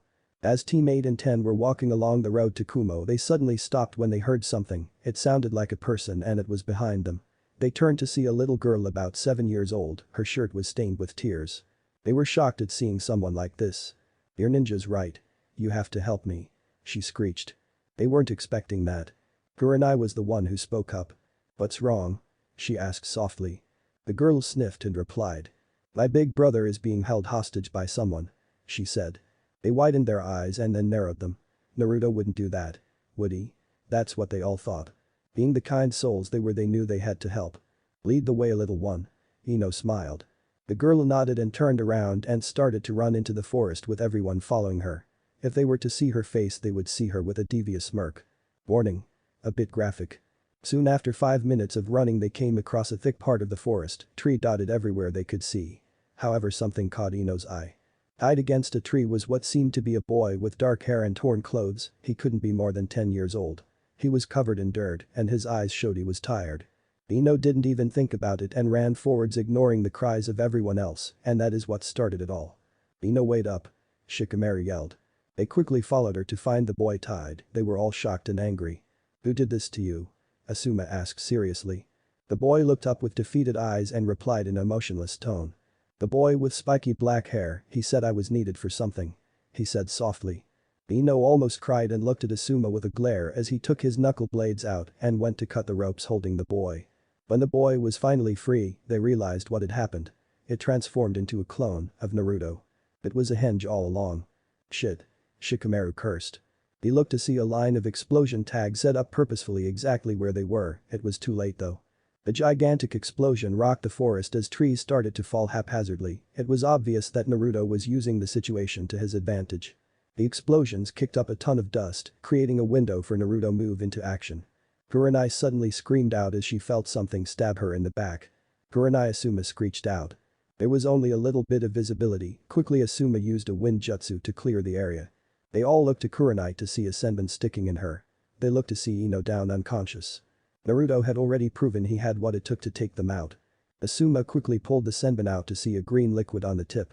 "The poison," Asuma said aloud. Suddenly Kurenai felt her eyelids get heavy and she collapsed on the ground, knocked out. "Quickly back to back," Shikamaru shouted. There was 6 left. Shikamaru, Choji, Kiba, Hinata, Shino and Asuma. "We fell into his trap, we should have known he would do something like this to get us," Asuma said aloud. Suddenly insane laugh pierced their ears, it sounded like it was coming from everywhere. They couldn't pinpoint the source. Hinata started to get a bit creeped out and scared. "Where are you, Adobe?" Kiba shouted angrily. Hinata was too scared and started to run away. That's when a clone jumped down and grabbed her. "Sorry for this, Hinata," he said. With one quick chop to her neck, he laid her down unconscious. The group didn't seem to notice the fact he was missing Samehada and that he was a clone. "You bastard. Why are you being like this?" Kiba roared. The clone smirked and looked at Kiba. "Hey Kiba, I got a question for you," the clone said suddenly. Everyone looked at him while he continued. "Do you and Akamaru sniff each other's butts? I mean, you are a flea-ridden mud after all," he mocked. Kiba started to growl as the clone was speaking. "What? Does the mongrel have something to say? Go on, Mutt, say something," he said quickly. Kiba stepped forward as the clone smirked. Shikamaru went to speak, however the clone already did what it needed to do. It gave Kiba the finger and dashed in the opposite direction. "Get back here, you bastard," Kiba roared. Kiba then chased after him, however he should have known he was walking right into another trap. A few moments later more explosions were heard. Soon after the clone came back with Kiba's unconscious body. They were glaring at him as he dropped the body by Hinata's. "Why are you doing this, Naruto?" Shikamaru asked through gritted teeth. No one tried anything. They knew if they did try anything, something would go wrong and they would be down another member.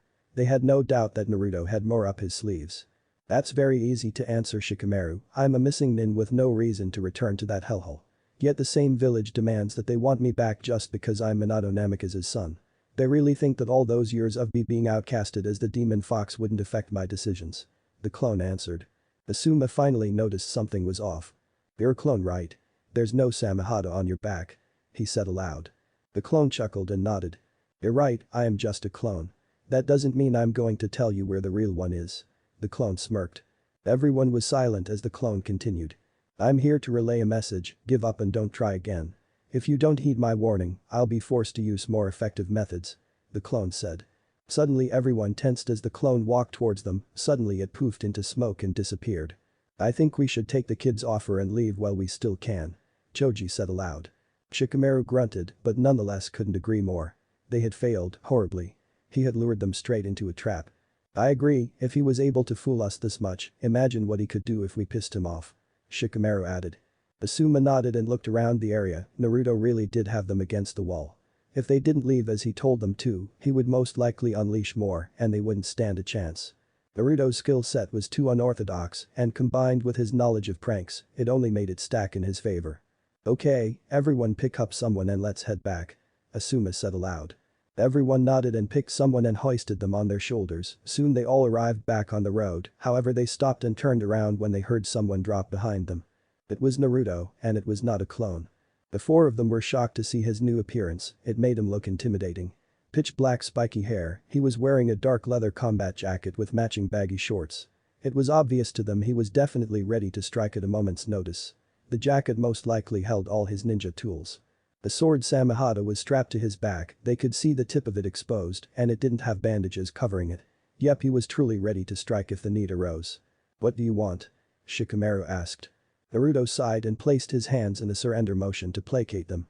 Deliver a message to Bachan for me, also that pervert Jiraiya. Tell them this, I won't be coming back yet, eventually though. I have stuff that needs to be taken care of. Also tell Kakashi and Sakura to stuff it, along with those snot-nosed elders on the council. He smirked. They were flabbergasted. Part of them knew he would still protect his precious people if the situation called for his intervention, however part of them knew he was never going to be the same. They nodded numbly and watched as he turned around and walked towards Kumo again. Well, that was surprising. Choji said dryly. Shikamaru chuckled and spoke up. What do you expect? Naruto was always that type to never abandon his friends and by the looks of it, that hasn't changed. He just got his life together and his priorities straight. He said aloud. Asuma definitely agreed with Shikamaru, it was obvious to them that Naruto was going to grow stronger than anyone could imagine. He also wouldn't forget his roots. This was his chance for a new, better life. One that would shake the world. This is not a bashing story, there will be some people who will be bashed on. However, not everyone in the leaf is on Naruto's bad side. Tsunade's day wasn't expecting the outcome once again, however Naruto's message gave her hope. She wondered how long it would be before they saw their favorite knuckle-headed shinobi. Jiraiya was in the room along with Kakashi, Sakura and the two teams that had recently returned. Can you describe how he took most of you out? Tsunade asked quickly. Asuma nodded and spoke up. It seems he knew we were coming, he used basic principles to get at us. He baited us and took us out one by one, using stealth and unorthodox moves to get us. He said. Jiraiya wanted to hear this, he wanted to know how much stronger his pupil had become. Define unorthodox. Tsunade said. Shikamaru was the one to speak up. He was using underhanded tactics to get us, he lured us into a trap that had no escape route. He knew that we'd have to fight our way out. First there was a line of explosive tags set up to explode, then he used the debris and dust in the air to make his move and took out Kurenai with a poison senbon, it was intended to make her sleep. He then started to use psychological warfare on Hinata and Kiba. Then he gave his warning, he knew that we knew that our numbers were down and would have to retreat eventually. Shikamaru explained. Sakura burst out laughing. You're lying. There's no way Naruto could be that clever. She said arrogantly. Shikamaru glared at her and spoke in a cold tone. You really don't know Naruto then, it's obvious he isn't as dumb as everyone thinks. He used his environment and situation to his advantage. If you don't believe me, why don't you make the 3-day trip to Kumo and try to take him by force? See if that works for you when he sends you back humiliated. He scoffed. Kiba held back a laugh as Sakura shut up, Kakashi just shook his head at his student's lack of ability to see the truth. Any idea when he would return? Jiraiya asked aloud. No one had an answer, Asuma was the one to speak up. He said he'd do it eventually, after taking care of some stuff first. However, who knows how long that could be. He shrugged. Tsunade sighed, she just had to hope that it would be soon. Okay then, you are free to go. Jiraiya, I have a mission for you though. She said suddenly. Everyone nodded and left the room, while Jiraiya stayed behind. What is it? He asked. She sighed and looked out the window at the village she held responsibility for. This is a mission to help ease my worries, I want you to go to Kumo and find Naruto. This isn't a retrieval mission though, just pick his brain and see how he is doing. She said. Jiraiya was surprised, but nonetheless nodded.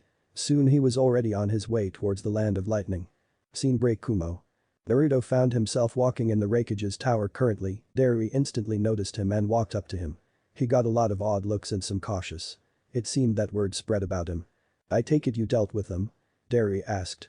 Naruto nodded, Darui gave a nod and turned around and motioned for him to follow him. Soon they were back again in the office of the Raikage and everyone was present again. The Raikage smiled at seeing the kid back, it seemed this could work out actually. Now that you're back, let's rough out the edges a bit of our deal. He said. Naruto nodded and listened as he continued. Let's get a few things right, first you want the option of asylum if a need arises in your travels. As a freelance mercenary you would work for Suna, Konoha and Kumo. For your support if we need it, you want training in Kenjutsu and 1 rate in Jutsu. He clarified. Naruto nodded as those were the terms. The Raikage nodded and continued. Asylum isn't a problem, so that one is cleared. As a freelance mercenary we need a way to communicate, you said the Kyuubi would grant you a contract for foxes. That one is cleared, now about training we can train you in Kenjutsu, 1 rate and technique is fine too. These are the terms listed, do you have any problems? He asked for clarification. He knew Naruto would say yes, however he needed it for the paperwork. Naruto nodded and the Raikage smiled and stood up. Well then I have to say it will be a pleasure working with you Naruto Uzumaki. Now on to a more personal matter. He said suddenly. Naruto blinked and listened as he continued. I would like B to test your strength in a friendly spar. He said. Naruto grinned and replied. Sure, but what are the restrictions of this spar? He asked. The Raikage put his hand to his chin as he thought. Let's leave it at, no lethal moves, anything else is fine. First one to surrender loses. He said. Naruto nodded and started to follow the rest of them as they walked outside and towards a training ground. Soon everyone except B and Naruto stood on the outside. Yo bro, let's go. B said quickly. Naruto nodded and replied. Don't hold back. I want to be pushed to my limits. Naruto said. Everyone else widened their eyes, the Raikage smiled at seeing how the kid was. He faced fear head on and didn't care of the outcome, he knew how powerful his foe was and it didn't stop him. B suddenly got into a stance that surprised Naruto, the Raikage smirked and everyone else widened their eyes. But the Naruto muttered. I wonder how Naruto will face B's acrobat stance. Yujito muttered. Everyone else wondered the same thing. Keep your guard up, this won't be an easy fight. This is a pure test of your skill, there won't be any chances for you to deceive and ambush your opponent. The Kyuubi said suddenly. Naruto nodded and charged, he was testing the waters to see how B would react. Darui noticed this and instantly picked up what he was doing. He smiled, knowing the kid could be a very talented shinobi in the future. Naruto didn't know what to expect, if he knew how this stance worked he wouldn't have charged in foolishly. In a split second B made a weird move, it was like a dance move. He quickly did a one-handed handstand and his legs moved in a whirlwind motion, Naruto felt his cheek get sliced and the foot of the man kicked him and sent him flying back. What was that? Naruto thought. The Kyuubi was silent for a good bit. It seems this man has created a taijutsu stance that is as unorthodox and unpredictable, it's a tough one to get past no doubt, it leaves him with quite the advantage. If you get in close he would easily take you down. The Kyuubi said. He was hinting at something, Naruto understood what he had to do now. Everyone watched as he formed a hand seal, the Raikage was watching intently now. It seemed he was making his move. Page Bunshin no Jutsu. Naruto shouted. Suddenly 12 clones appeared and surrounded B, Darui suddenly got a bit more interested in the fight.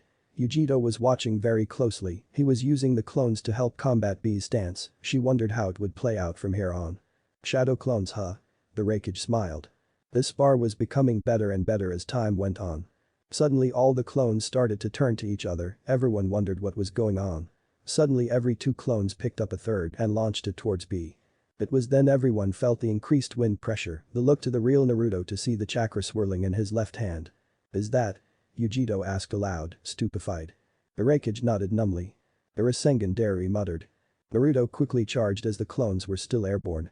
B suddenly threw his swords quickly dispelling the clones, he looked to the other clones, charging in behind the ones he just finished off. He turned to the real Naruto to see him closing in with the Rasengan. However something Naruto did shocked everyone, even B. He slammed the Rasengan into the ground, kicking up a ton of dust and debris from the released wind pressure. Ah.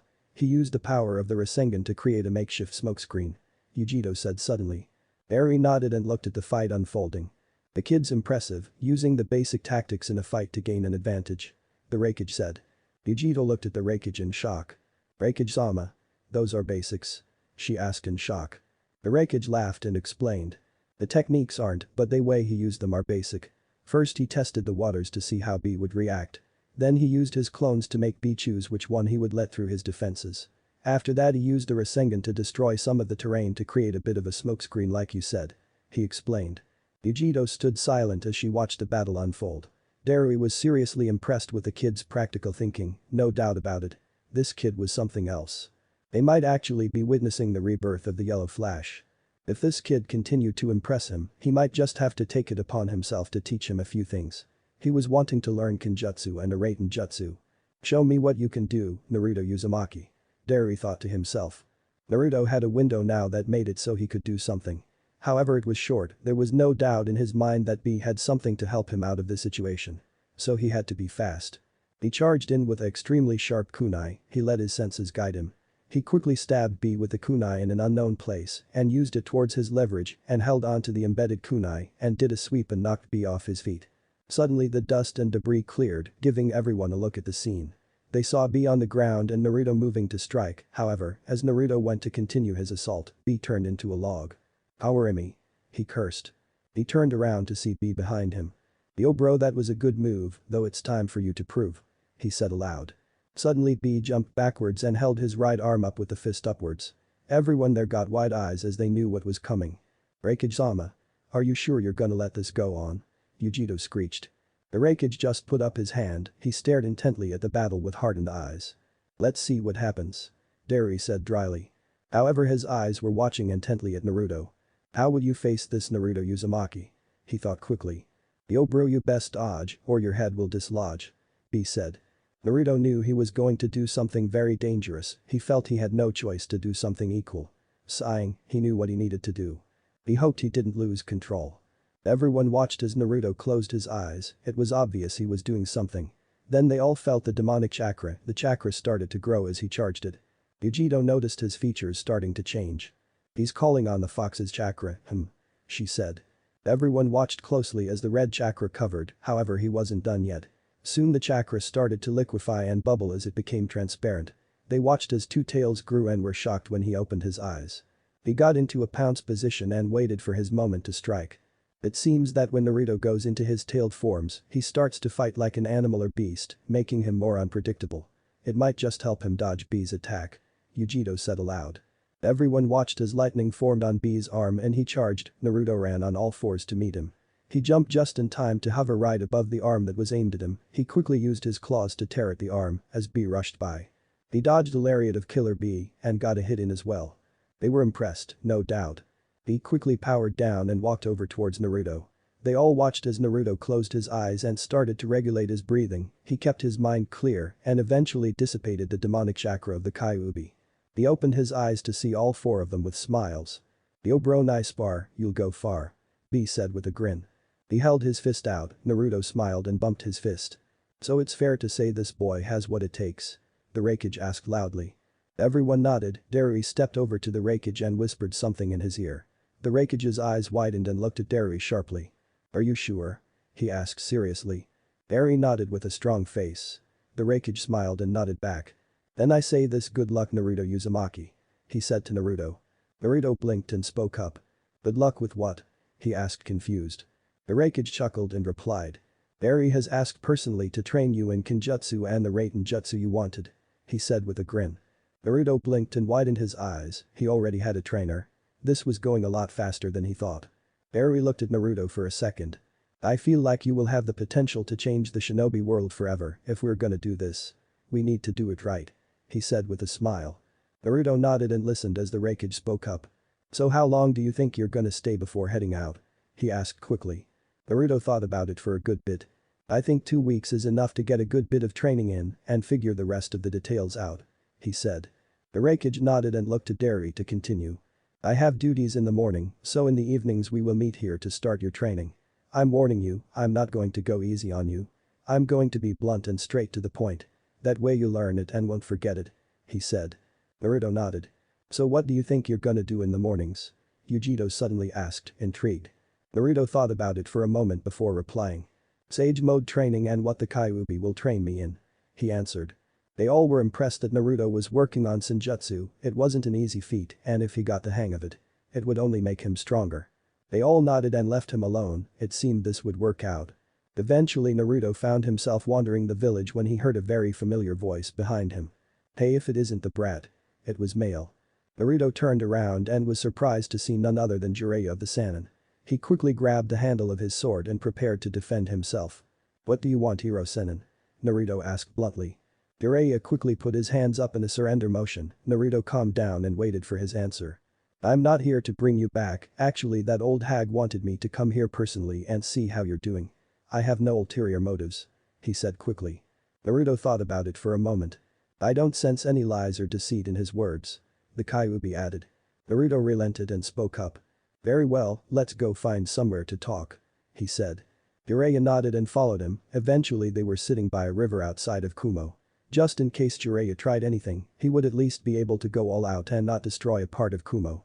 So what do you want to know? He asked. Jiraiya looked at him for a second. First, how come Kumo? He asked quickly. Naruto chuckled and explained. After I escaped from Suna, I had to make a choice, and Kumo was the least dangerous one for me. Kiri is obviously a very dangerous place to go. I hear it's very bloodthirsty over there. I didn't think Iwa would like the son of the Yellow Flash over there, knowing how much damage my father did on the battlefield to their forces. He explained. Jiraiya blinked. This was Naruto. This couldn't be right. Man, you have changed. He chuckled. Naruto looked at him as he continued. The old you wouldn't plan this far ahead in the game, it's no wonder those two teams lost easily. I heard you used some very dirty tactics. He said. Naruto just shrugged. Jiraiya decided it was time to ask another question. How are you? Personally, don't give me the abridged version either. He asked seriously. Naruto sighed and began to speak. I'm really happy and excited to see how this will turn out. I've finally broken out of the cage and moved on from everything that I had left. I don't get looked at like I'm a demon here, this is a chance for a new start, a new life. I'm going to make the best of it. He said softly. Jiraiya listened intently as he continued. I've already gotten on good terms with Itachi and made a deal with him. He continued. Jiraiya was shocked. He interrupted Naruto as soon as he heard that. Itachi? What deal did you make? He demanded. Naruto sighed and began to explain. I'm going to become a freelance mercenary. I've given my support to the Itachi in exchange for asylum and a few training sessions. I'm staying here for 2 weeks, then I'm going to head out. He explained. Jiraiya's eyes widened again. A freelance mercenary was something you didn't see too often. However, in Naruto's case, it could work out very well and the world would be better off. Naruto did have a way to make friends with pretty much anyone. So now for a more business question. When do you think you return? He asked seriously. Naruto sighed and looked at him. I don't know, honestly I'm not going to walk in there all nonchalant and not expect a mass uproot of the whole place. I'm going to head to Suna first, so maybe after I'm done there I might drop in a night or two. I don't really know. He said softly. Jiraiya nodded and began to ask his next question. So how much stronger have you become? He asked. Naruto chuckled and replied. I'm going to be training with Dari, one of the Raikage's men. I'm gonna learn Kenjutsu and a Raiten Jutsu from him. Other than that, I've been training with the Kyuubi with my tailed forms, some Senjutsu practice. However, that is hard as can be. I've also started to use some tactics I've learned books, psychological warfare and other things that use deceit and stealth to win. He explained. Jiraiya blinked again as he heard the list. Damn, this kid went over the top, that's what he was thinking as he heard him. One piece caught his attention though. Senjutsu? Senjutsu? You're learning that on your own? He asked in disbelief. He knew how hard that was, and to hear the kid saying he was learning it on his own was something that he couldn't see happening. Yeah, I've only tried it a few times. I sensed the natural energies and used it to find a sleeping deer to kill it for food. Naruto chuckled. Jiraiya chuckled, but nonetheless he was utterly stupefied and shocked. Damn kid, you've come a long way from the little runt you were before. He snickered. Naruto just shook his head. You're right. He said softly. Jiraiya smiled as they sat, basking in the silence. It made Naruto content, even if Jiraiya was a leaf ninja, he was still one of the people he wouldn't forget. No, there was no way he was going to abandon any of his true people. His precious people. Chapter 9. Training and the Test. Naruto was walking back towards the training ground. Jiraiya had already left and Naruto needed to meet Dari to begin his training. He wondered what he was going to learn. As he arrived at the training grounds he was supposed to go to, he didn't see Dari yet. So he sat down and waited. About 15 minutes later he heard footsteps behind him and turned just in time to roll out of the way of a large sword. He looked at Derry to see him with a smirk. HMPH, your instincts aren't too shabby. You may just be able to survive someone's attack if you are truly fighting. He said quickly. Naruto wondered what he meant. I can see by your face that you don't understand, don't trust anyone to fight you with their true strength. Most of the time they play around and hold back, that is until you give them a reason to fight seriously. He explained. Naruto nodded and listened as he started again. That was most likely the case with Kisame, he underestimated you and he paid the price. The sword, Samehada, is very powerful, hand it over. He said. That shocked Naruto, he was going to train him right. He quickly thought. Derry saw his expression and explained. You don't have the skill to wield such a weapon yet, until then you will use this. He said. Naruto turned to see him holding a wooden sword, a kendo stick to be exact. You want me to train with that? Naruto deadpanned. Derry smirked and nodded, Naruto sighed and relented. Handing over Samehada he switched it out with a wooden sword. Derry motioned for him to follow him, as they walked a little ways they came across a target. This dummy will suffice for now, I'm going to show you a stance that Samehada would be wielded as. Practice with a wooden sword for a good bit and we will move on. He said. Naruto watched as he got into a Kenjutsu stance, Naruto quickly copied it. Derry looked over to him and nodded. Good, now practice a few slashes and swings to get a basis of how you would swing Samehada in this stance. Derry said. Derry sat back as Naruto started, over the hour that he was doing it, Naruto learned pretty quickly. Of course there was some errors and Derry helped him with them. Eventually it was time for Derry to start something else. Okay, I got a question for you. Who was your Jonin instructor for your Genin team? He asked. He saw Naruto's eyes narrow as he sighed.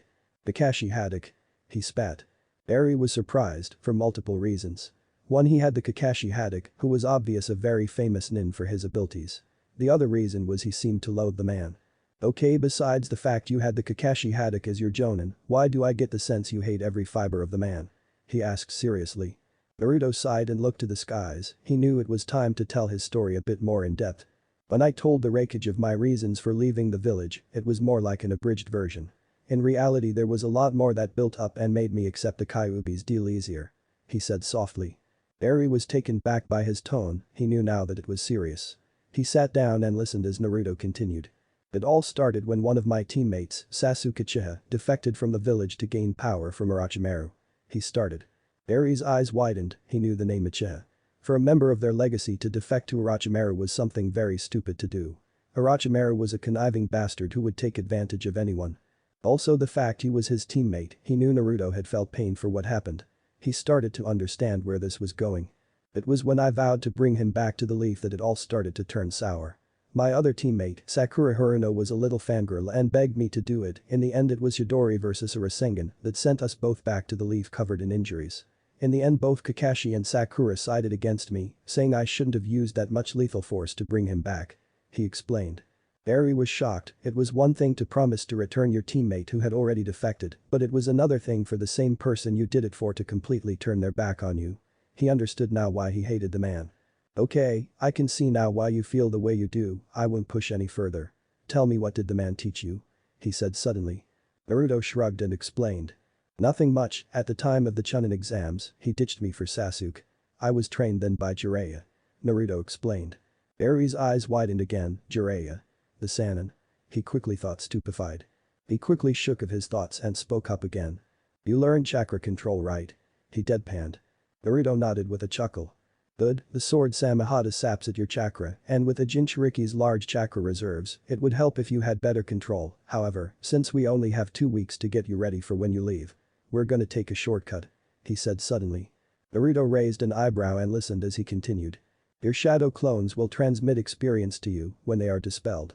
So if you had clones work on chakra control exercises you'd learn it a lot faster. Then we'd have more time to practice Kenjutsu and the Raiten Jutsu. He explained. Naruto nodded and made the familiar hand seal, with a quick shout a whole group of clones appeared. Derry was impressed at the amount, he counted at least 30. It was about an hour later and Derry decided it was time to move on to something new.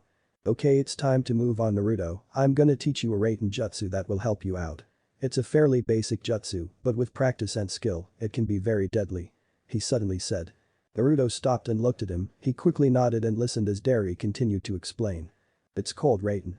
Jibashi, it allows the user to shoot a wave of electricity through their hands. Its power ranges from small surges to larger amounts that can easily incapacitate an opponent if it hits. He explained. Naruto nodded and watched as Derry went through a quick set of hand seals and shot off a short wave of electricity. Naruto widened his eyes, sure it was a small wave. However, he knew it could have more applications than what others thought. Okay, now you try. Derry said. Naruto nodded and went through the same hand seals, and sure enough he soon shot off a wave of electricity. It was about an average-sized wave. Good job, now just keep practicing on what we did today for the rest of the week. After that, we will start to work with Samehada. He said. Naruto nodded and continued to train. Scene break 2 weeks later. The 2-week period quickly had passed by and Naruto had gotten surprisingly good at Kinjutsu. Derry was honestly shocked at how much he learned in such a short time, even his Raiten Jutsu was fairly good. Not to mention his combat skills had dramatically improved by a large margin. However, Derry had one last test for Naruto to pass. If he did, then Derry was sure Naruto would be fine on his own. Naruto currently found himself sitting down in the middle of the training ground. He was told to come here a little bit later for some reason. However, he decided to come at the usual time and use it to practice in jutsu. As Naruto sat down on the ground, he started to feel 4 chakra signatures. They were familiar. He turned to see Derry, the Reikage, B and Yujito. They were all here, probably here to see him off. However, a part of him knew there was something else. You wanted to see me? Naruto asked curiously. Derry nodded and spoke up. I have a final test for you to pass. If you do, I have no doubt you will be ready. He said. Naruto raised an eyebrow and asked the obvious question. What test? He asked curiously. Derry looked serious for a moment before speaking up. The sparring match, me and you. Use everything you have, I will not hold back. Derry said loudly. Naruto was surprised, however, he grinned nonetheless and got into a stance. Come at me when you're ready. He said loudly. Derry chuckled, the Reikage got a smirk on his face as he watched Derry walk forwards and get into a stance as well. He truly wondered what the battle would be like if Derry and Naruto both went all out and didn't hold anything back. B was watching closely, Yujito was doing the same. They all watched as Derry suddenly covered his body lightning and vanished from his spot and charged at Naruto with insane speeds. Naruto only had a split second to duck and rolled out of the way as Derry pressed on him. It seemed Derry was starting off with Taijutsu. Naruto had to admit, with the speed he was utilizing, it was very hard to predict his movements and adapt accordingly. It seemed endless, every time Naruto would dodge, Derry just kept on pressing him onwards. It seems Naruto's only way to counteract Derry's Taijutsu is with his own reaction time, however it's not going to work forever. Yujito said suddenly. Both B and the Reikage turned to her, the Reikage turned back to the battle and gave a huff. It seemed she was right, he couldn't dodge forever, he'd eventually slip up and pay the price. The question was, just how would Naruto get past this obstacle? They all thought. Back in the fight, Naruto's mind was going hyperdrive, thinking of any way he could possibly slow or completely stop Derry. So that he could get a chance to launch a counterattack. He only had a few ideas he could try, one he could match Derry's speed with the Kyuubi's chakra. However, if he did that, he would most likely be using it for a long period of time, which would only drain him of chakra. He needed to conserve every ounce he could. He had no doubt this battle would go on for quite some time. However, he knew it would be the most effective way to stop Derry currently. Derry stopped for a second as he saw Naruto close his eyes and form a seal. He realized what he was doing and watched as the chakra rose around Naruto like a wildfire. The Kyuubi's chakra, Yujito said in awe. The Reikage watched closely as Naruto was covered in the demonic chakra. It seems different. He has no tails. He said quickly. He was the one to speak up. Not tailed state, it's pure chakra innate. He said. Yujito nodded as the Reikage listened to him. I wonder what he is planning. Yujito asked. The Reikage smirked and spoke up. We'll just have to wait and see. He said. The three of them turned their attention towards the battle as Naruto finished summoning the Kyuubi's chakra and was covered head to toe in it. Naruto wasn't done though. The Reikage was the first to notice it. Is that sparks coming off the chakra? He asked suddenly. Everyone took a close look at it and was surprised to see it too. Yes, I think so, but what is it? Yujito added. He shook his head, he had no idea. I have no clue, whatever it is has no sense of deja vu. B said quickly. The Reikage smirked and waited to see what Naruto would do. Suddenly Naruto's whole body erupted with golden-orange fire that seemed to roar with newfound life. This was obvious to everyone that it was something he didn't show yet. The Reikage smirked as he knew this was something Naruto hid under his sleeve until the time was right. This was a very deadly combo. Especially with Naruto's trickster personality. Irakage was seriously impressed by the kid's thinking. He didn't want to show all his cards at once. He had no doubt in his mind that Naruto had more to show. As Derry looked at Naruto now, it was obvious he was a little apprehensive. It only increased his shock as Naruto quickly formed the same hand seal he'd seen before so many times from Naruto himself. "Age Bunshin no Jutsu," Naruto shouted. Suddenly clones poofed into existence, however, they had the same chakra covering them with the fire light. Eri counted 8 clones currently, he knew Naruto could make a ton more. He smirked as he knew Naruto was being careful as well. All the Narutos suddenly charged, they were fast though. It seemed with the Kyuubi's chakra he could match Derry's speed. Quickly Derry ducked a fist from a clone aimed at him. Derry quickly delivered a roundhouse to the clone and watched as it poofed into smoke. It was a full frontal assault on him, Derry quickly realized that. He knew with clones coming at him, it would be only a matter of time before he got hit, then Naruto would have a window to follow up on it. However, there was a problem. That fire. He didn't know what capabilities it had. It was obvious to Derry that it wasn't a Kaiten jutsu, so that meant that it was very versatile right off the bat. He had to watch carefully. Suddenly 2 clones charged as 2 more followed behind them. Derry quickly took out his sword and sliced through the first one that came near him, however the 3 left circled around him. He was surrounded. Suddenly he felt a large rise in heat. He quickly looked up to see Naruto himself launch a fireball at close range. It seemed whatever that fire was, Naruto had gotten good with it. It was obvious he was practicing quite a bit. Eri had only one choice, he quickly held his sword above his head and blocked the fireball, but he left himself open. That was all that needed to happen, as the clones charged in and delivered 3 punches to him. He grunted as the clones' punches connected. He gazed around to see more clones coming at him, it was time. No more holding back. Irakage saw what Derry was doing and smirked, he wondered how Naruto would handle that. Derry quickly formed a hand seal as he prepared to use a jutsu, Naruto saw this and instantly felt the rise in chakra. "Raiden. Kurapansa," Derry shouted. Suddenly all the clones disappeared as a black lightning formed around Derry and a black panther came charging out towards the clones, eating them up like they were nothing but candy. Naruto quickly dashed back and pulled out Samehada, he quickly unraveled the bandages covering it. Using the sword now? Derry thought quickly. Naruto quickly swung it forwards and the blade curved and struck the panther and easily split it in 2. Naruto, however, knew that Derry wasn't done yet. He quickly got on guard as Derry pulled out his sword too. Naruto smirked as he realized what was about to happen. The clash of Kenjutsu. Both of them charged forwards with a ton of speed as a burst of wind erupted from the clashing blades. Each other them pressing hard to gain an advantage, Derry quickly twirled around and tried to sweep Naruto off his feet. Naruto, however, saw what was coming and jumped backwards. While he was mid-air he let Samehada stretch as it came towards Derry like a spear. Derry quickly rolled out of the way and watched as the blade's tip struck the ground, kicking up a ton of debris. Derry decided to take it up another notch. He gripped his sword tightly and lightning started to cover it, he suddenly charged once again towards the spot Naruto would land. Naruto quickly landed in a crouched position as Derry closed in on him, he quickly fed Samehada the demonic chakra he was using and it grew to considerable size and Naruto charged forwards with it aimed at Derry's blade. Both of them clashed again, however, with Samehada's increased size, it made Naruto have more power on his side versus Derry's lightning-covered sword. Naruto started to press harder as Derry felt he weighed on top of him as he bended backwards. Naruto was easily overpowering him with the sword. Derry made one last effort and pushed every ounce of strength into it and pushed back on Naruto. Derry decided to push the 2 swords sideways to let a window open where he could strike. With Naruto's hands occupied with his sword, he had no way to block the incoming kick Derry sent his way. Naruto instantly felt the power behind it as he skidded backwards. "The kid is doing really well against Derry," the Irakage said suddenly. Yujito nodded and spoke up. "I didn't expect Naruto to last this long honestly, no doubt Naruto is starting to pull out all the stops," she said quickly. He nodded and added his thoughts.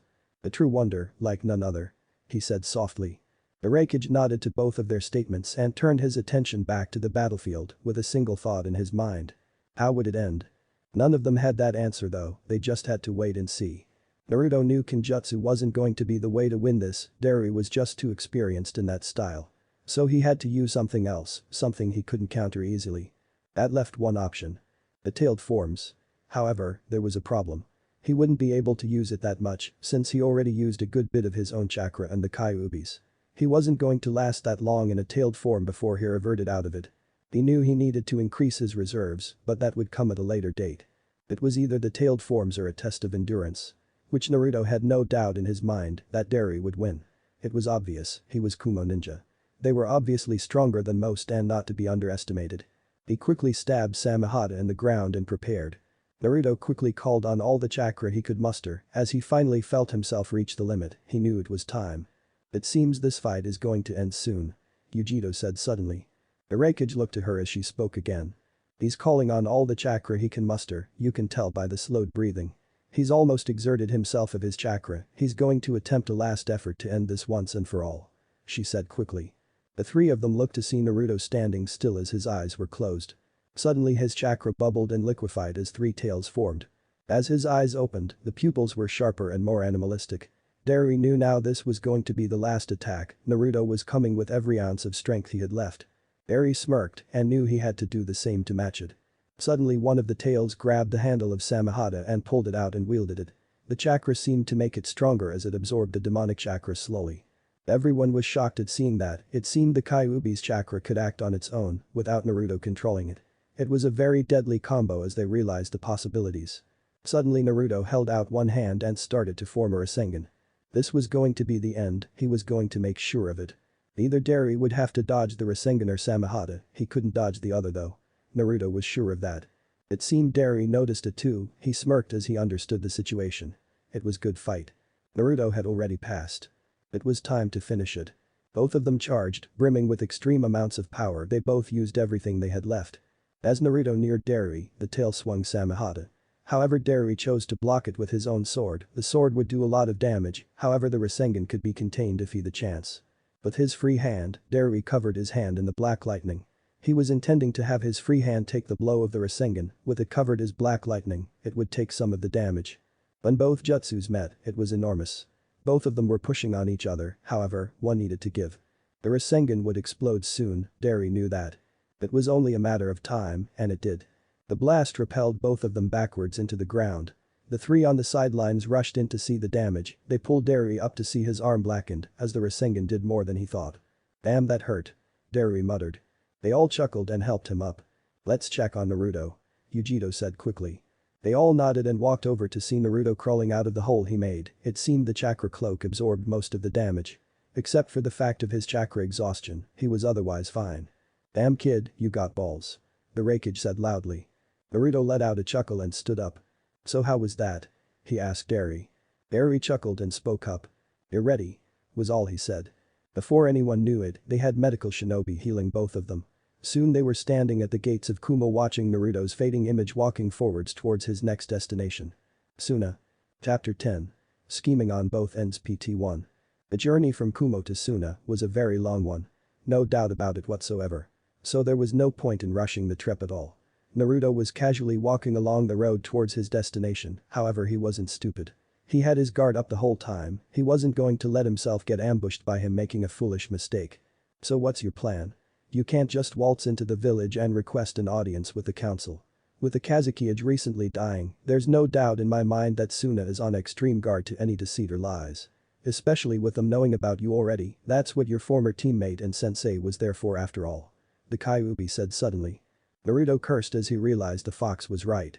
It would be extremely foolish to expect them to believe him that easily, he'd need some proof. He knew it wouldn't be easy though. This time you're on your own, you have to learn to do things like this on your own. Think of it as your next lesson. You need to get them to believe you're the son of the Yondaime Hokage. He said suddenly. Naruto went wide-eyed, then chuckled, but nonetheless he nodded. It was a challenge to him, and he'd gladly accept it. Bring it on. However, that left him with the question of how he would do that. It was obvious they would need a push.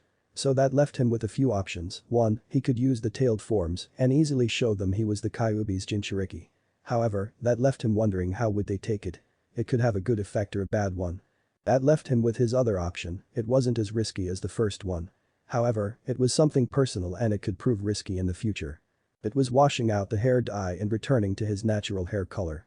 If he did that, he would no doubt look like a younger Minato, and the resemblance would be easy enough to see. Also, it left him open to being recognized a lot easier. However, there was another part of him that said fuck it and let them come. They'd see later that he wasn't someone to be messed with. So he quickly got up and walked into a nearby forest and walked towards the sound of rushing water. He soon came upon a river and sat down by it. If anyone were around the area, they would see him dunk his head underwater as the river rushed through his hair as it washed it out and carried it downstream. Slowly, but surely, the black-haired eye faded and Naruto's original blonde hair came into view as he whipped his head back out of the river. However, as he pulled himself on the bank, he noticed something that alarmed him. His spiky blonde hair had red tips. He quickly blinked and rubbed his eyes to make sure he wasn't imagining it. "Kyuubi, what is this?" he asked quickly. Naruto took a piece of the hair and pulled it down to eye level. Sure enough, the tips were red. "Due to your use of my chakra as much as we have been using, its influence will have some effects on your appearance. This is the beginning, however this is something to be expected and it doesn't have any negative effects either," he heard the Kyuubi explain. Naruto raised an eyebrow as he heard him. "What can I expect?" he asked quickly. The Kyuubi was silent for a good bit before replying. "More pronounced features, such as sharper canines and nails, nothing too crazy. Some changes will take longer to happen, the more you use the chakra and the tailed forms, the stronger the influence it gives. Which in turn drives the changes to happen a lot quicker," the Kyuubi said. Naruto wondered for a second of what else could happen. "I'm not going to suddenly grow a tail or two, am I?" he asked quickly. The Kyuubi chuckled and spoke. "No, nothing like that. That would only happen if we decided to merge," the Kyuubi said quickly. Naruto looked confused after hearing that. "Merge? What do you mean?" he asked suddenly. The Kyuubi was silent again for a bit. "In dire situations, in order to save a host's life, the Biju can perform a process that would merge the two souls together, resulting in the host becoming the Biju themselves afterwards. It is cases like this that require such a cautioned amount of thinking to them due to the fact that the process cannot be reversed," he explained. Naruto shook his head and stood up, there was nothing he could do about it. It was pointless to try to avoid something he had no control over, he learned that the hard way already. Now it was time for more important matters. Heading to Suna. That was a very long distance to travel from where he was. "What's your plan?" the Kyuubi asked suddenly. He knew something was going off in Naruto's mind. "I know for a fact it's going to be a long journey to go, I'm not even a quarter away from Kumo. I'm not about to do this the same way, I'm not as stupid to know now that word would start to travel. It will soon come full circle, people will eventually find me and I'll most likely have to fight them off, everyone will want me for ulterior plots," he quickly thought. The Kyuubi snorted, but it had a sort of amusement behind it. "You need to find somewhere you can rest upon in the wilderness, you have no idea how long you many days you will be stretching in these journeys. Make it a safe house of sorts. It would be wise to say that you cannot rely on Kumo to provide you with a sudden need of a place to stay, this way you'd have a hideout you could lie low, heck make a few more across the elemental nations," the Kyuubi said suddenly. Naruto looked up at that thought, it was pretty good idea too. He also had something else he wanted to do, he got a big grin on his face as he started to think about it. If he did it right and got away successfully, which he had good faith that he could do it easily, it was something to him to test his stealth. The Kyuubi was silent as it picked up on his thoughts. He wondered what he was up to. "What are you thinking of, boy? You've clearly got something plotted in that head of yours, I can tell by that devious grin you have on your face," the Kyuubi said suddenly. Naruto stopped for a second and chuckled. Scene break. Konoha. Tsunade waited for Jiraiya to come, she received word that he just arrived at the gate. Before she knew it, the Sannin had quickly arrived and opened the door and stepped in. He didn't really feel like making any grand entrance, he knew what this meeting was about. He did have a lot to tell as well, so it was better to get it over with. Tsunade looked at Jiraiya with an expectant face. She definitely wanted news, she hoped it was good too. "So what did you learn?" she asked quickly. Jiraiya smiled and sat down. "I learned quite a bit, I will say the boy's personality has changed quite a bit," he started off. That made Tsunade raised an eyebrow as she was confused. "Changed? How so?" she asked quickly. Jiraiya sighed and began to explain. "He has made a complete 180 change. You wouldn't even recognize him if you saw him, his whole appearance has changed, the only reason I was able to know it was him was the fact I could sense the fox's chakra. He's observant, cunning and clever," he started. That took Tsunade for a loop. "Explain," was all she said. Jiraiya took a serious expression now. "The boy has been training hard, I can tell he's leagues above what most people would assume. For starters, he has Samehada. He also has been learning Senjutsu on his own, he's learned quite a bit. He managed to make a deal with the Raikage to train him in exchange for his service as a freelance mercenary," he explained. That shocked Tsunade completely, being a freelance mercenary was very risky. If Naruto could successfully pull it off, he would change everything. Judging by the look of Jiraiya's face, there was something else. "What else is there?" she asked quickly. Jiraiya looked solemn for a moment. He said he'd return eventually. "Something about needing to take care of something," he said. That shocked Tsunade again as she digested his words. Are you sure? She asked suddenly. Jiraiya nodded as Tsunade sighed and had a sad smile on her face. She knew it would be a good bit before she saw him again. Jiraiya had a serious expression as he started to speak. What of the council? How are things going on? There has to be some kind of backlash as the secret finally reached the public. He said quickly. Tsunade sighed and looked at him. The council is demanding I try everything I can to bring him back, however, I know it is best to leave him be. We can't risk antagonizing him. If he was smart enough to defeat Asuma's and Kurenai's teams with an ambush, imagine what he will be able to do that a few weeks ago. Imagine a few months or a year, he surely wouldn't hesitate anymore. She said softly. Jiraiya put his hand to his chin as he thought about it. Any of the conniving little bastards try anything? He asked suddenly. Jiraiya knew how the people viewed Naruto, his image among the populace wasn't good. There is one I might have a problem with, Danzo, he would be the most likely to act on his own. Knowing his moniker of Shinobi of Darkness. She said suddenly. Jiraiya scowled at the mention of the man, he knew all too well what the ex-commander was like. No man or woman in their right mind should trust a bastard. If he would try something in an attempt to get Naruto, how would the boy react? That is what he was thinking. That bastard would be the one to do something fishy. My question is, would he underestimate the boy like everyone else? He suggested quickly. Tsunade was silent after hearing that.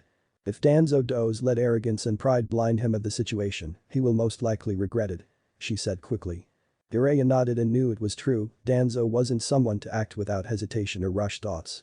He was decisive and cunning, he probably heard about the two teams' failures and realized Naruto was suddenly growing stronger. Soon enough that he would be able to stand against him if the need arose. Boy, would that be a sight to see, Naruto was surely growing beyond anyone's perceptions of his strength. That fact was proved alone with his change. There was no doubt in his mind that they would soon be seeing the rebirth of the Yellow Flash. He had no idea just how true that statement really was. Is Root still active? Jiraiya asked suddenly. Tsunade was silent after hearing that. Any shinobi with a single brain cell regarding Konoha's history knew that name. It was officially disbanded by Hiruzen during his position as third Hokage, however there are some reports and questions stating it continues to operate hidden. Danzo is still most likely the leader of it. She said softly. Jiraiya groaned as he heard her statement, it was most likely true. He knew how conniving and shady the man was, after all he wasn't known as the Shinobi of Darkness for nothing. That was a fact, simple as that. He decided he would need to keep a closer eye on him with his spy network to see what was going on. Well, I'll keep an eye on him with my spy network, you should do the same. I'll let you know if I find anything or if Naruto does something new. He said suddenly. Tsunade nodded with a sigh and watched as the Sannin vanished with a shunshin. She then leaned back in her chair as she sighed with contempt. Her day wasn't over yet. No, not by a long shot at all. She still had to meet with the council and she knew it wasn't going to be pretty.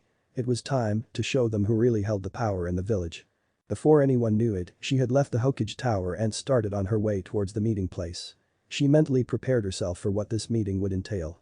She knew without a shred of doubt that it would definitely get heated at one point. She soon found herself pushing open the doors to the meeting room. Inside the room was a small table with 4 chairs.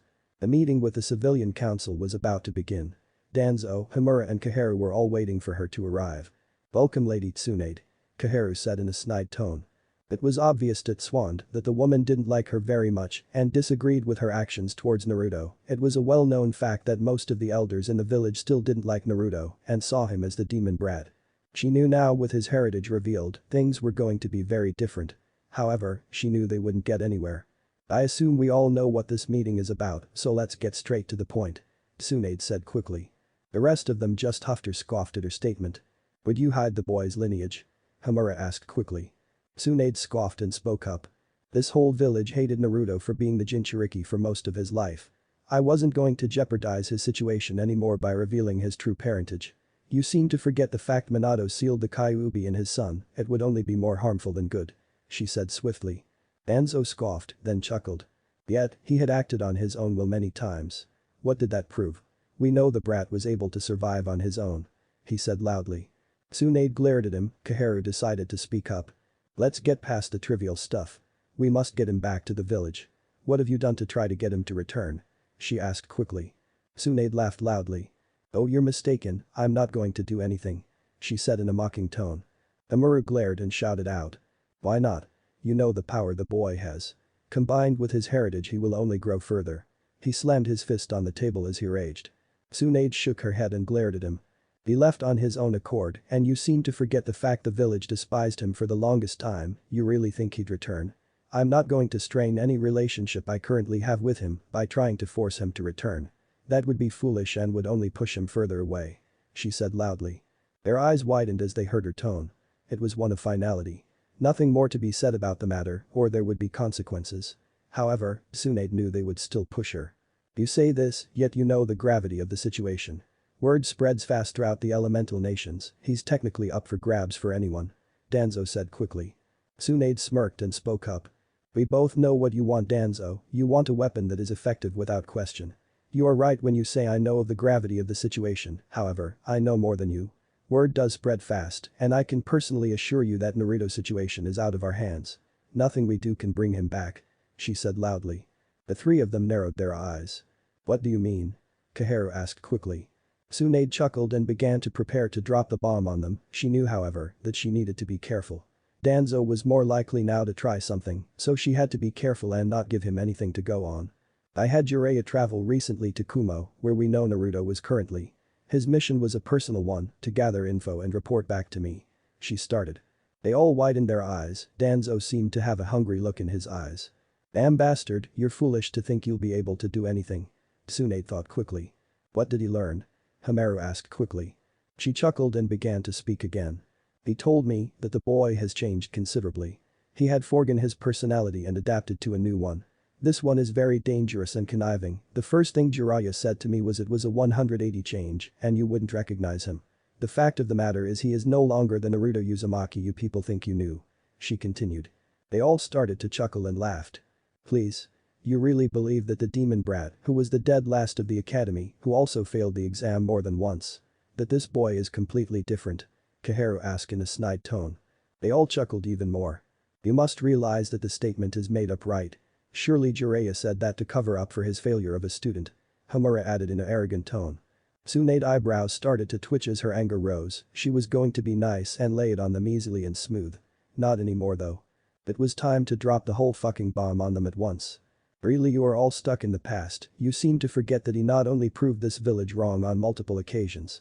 I remember the report of the two teams that failed to bring him back, the ambush he devised was something to be remembered for sure. To take both of the team's strengths and weaknesses and use them against them to completely send them home with 4 people unconscious is a feat alone. I remember them saying he had Samehada, the legendary sword of Kisame Hoshigaki, who evidently made a mistake and paid the ultimate price. Not to mention, that failure of a student you guys seemed to believe him as, happened to make a deal with the Raikage. In which he got many things out of it, all for his support as a freelance mercenary. Training with one of the Raikage's personal shinobi and asylum there. It's obvious the boy has grown beyond anyone's imagination. She spat out. She took some sadistic pleasure in seeing the utter shock and stupefied expressions that their faces took. She got the message through, however she wasn't done yet. I will not force him back. He will return only if he wants to. She said with authority.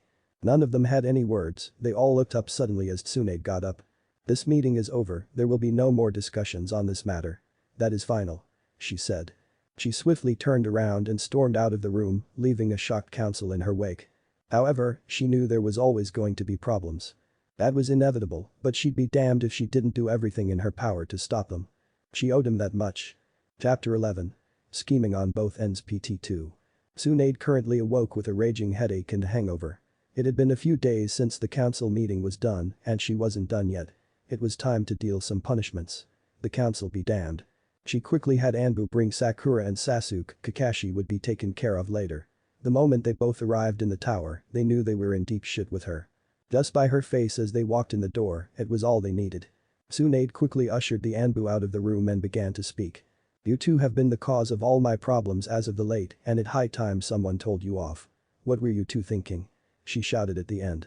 Sasuke just rolled his eyes as he heard her. Sakura looked terrified at hearing that. As of now, Sasuke Uchiha, the whole Uchiha library is donated to the public library instead. She stated.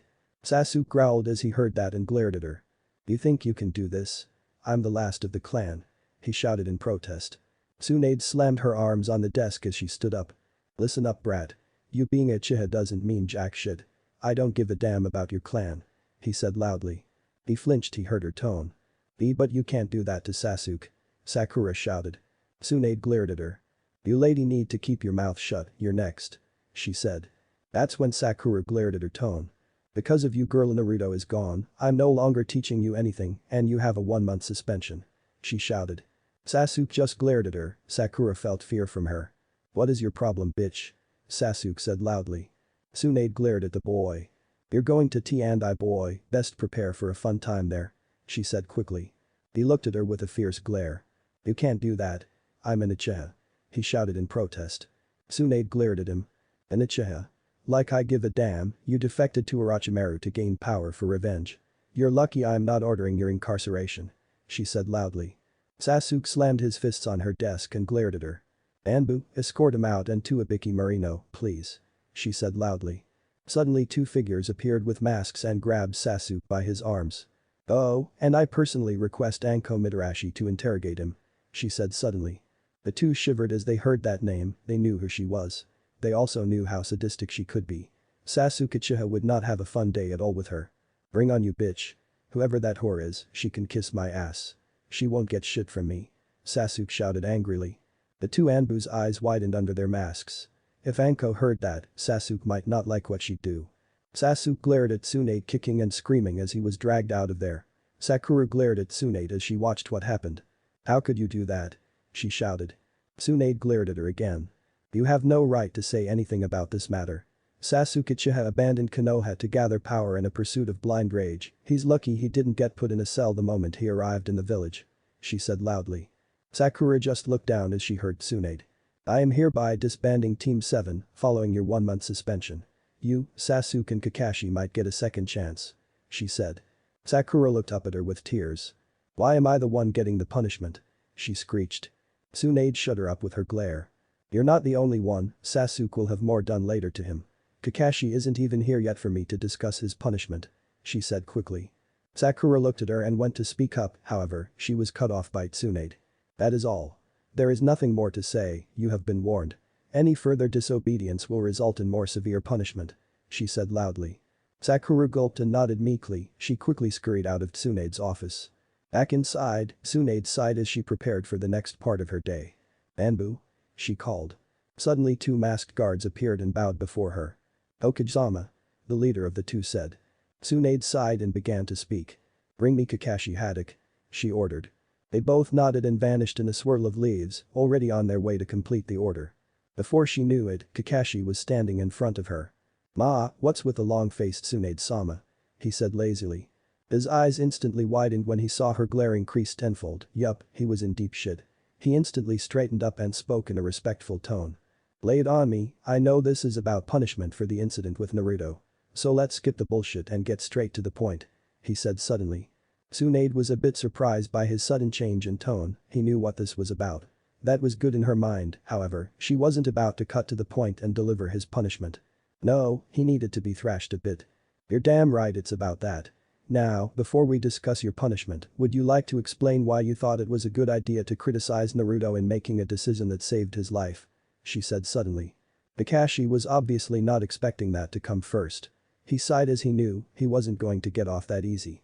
I know I had no right, however, he used a Rasengan that was powered up by the Kyuubi. Sasuke could have died as well, it's my job as their sensei to instruct them, whether it's right or wrong. He said.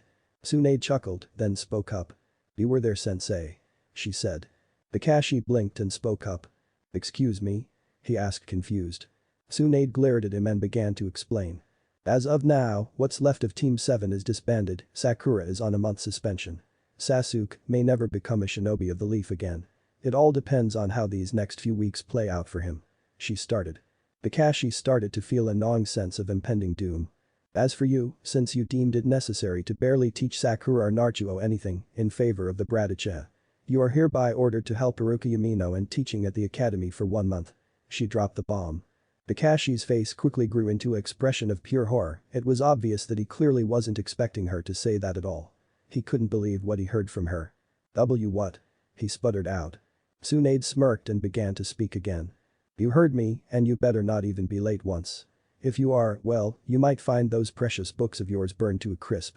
She said. Kakashi started to sweat badly, he knew when he was beaten. The look on Tsunade's face told him that much, she meant business, and no bullshit.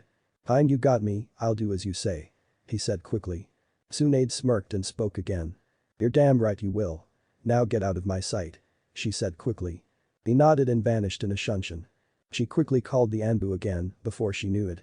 They had left and Iruka had appeared in her office. Okage-sama? He asked confused. She sighed and began to speak. You're not in trouble, I called you here to inform you of a recent event. She said. Iruka's face grew somber as he realized it had to do with Naruto. What recent event? He asked quickly. Tsunade sighed and started to explain. With the recent incident with Naruto, I had recently delivered some punishments. Kakashi Haddock has been ordered to help teach you at the academy for 1 month. I made sure he wouldn't be late either. She said. Iruka was instantly surprised and a little worried. Are you sure it's a good idea to have him teach? He asked suddenly. Tsunade shook her head and spoke up. Not necessarily, I think he just needs some humiliation. Hopefully, after this he will learn to not repeat his mistakes he already made before. She said. Iruka nodded after hearing her. Very well, I'm sure it will be fun to have him there for a good while. He said. Suddenly an Anbu barged into the room. Tsunade glared at the masked person who entered the room. Why have you interrupted me? She asked seriously. The Anbu cleared his throat and spoke. There is a problem, Hokage-sama. He said. Both Tsunade and Iruka raised an eyebrow, what could be wrong? How little they knew when they found out. How drastic the effects were going to be. Nothing could prepare them for what was coming. Scene break a few days earlier. Naruto had just entered the land of fire a few hours ago, the Kyuubi had yet to figure out what he was planning. He was intending on finding out now. So will you tell me what you're planning? He asked his host. Naruto chuckled and smirked. Well, let's say. If what I'm planning goes like I wanted, I'll be even more powerful and I'll be one step closer to having the power I need to prove people wrong. He replied. The Kyuubi didn't know what he meant. Spill it. Was all he said. Naruto chuckled but nonetheless nodded. We're an hour or two away from Konoha and by the time we get there, it will be already dark, so most of the shinobis will have gone inside for the night, only the Anbu will be patrolling. He started. The Kyuubi quickly interrupted him. What are you planning? He asked suddenly. Naruto chuckled again and explained. Simple, I'm going to break into the Namika's estate and grab some scrolls.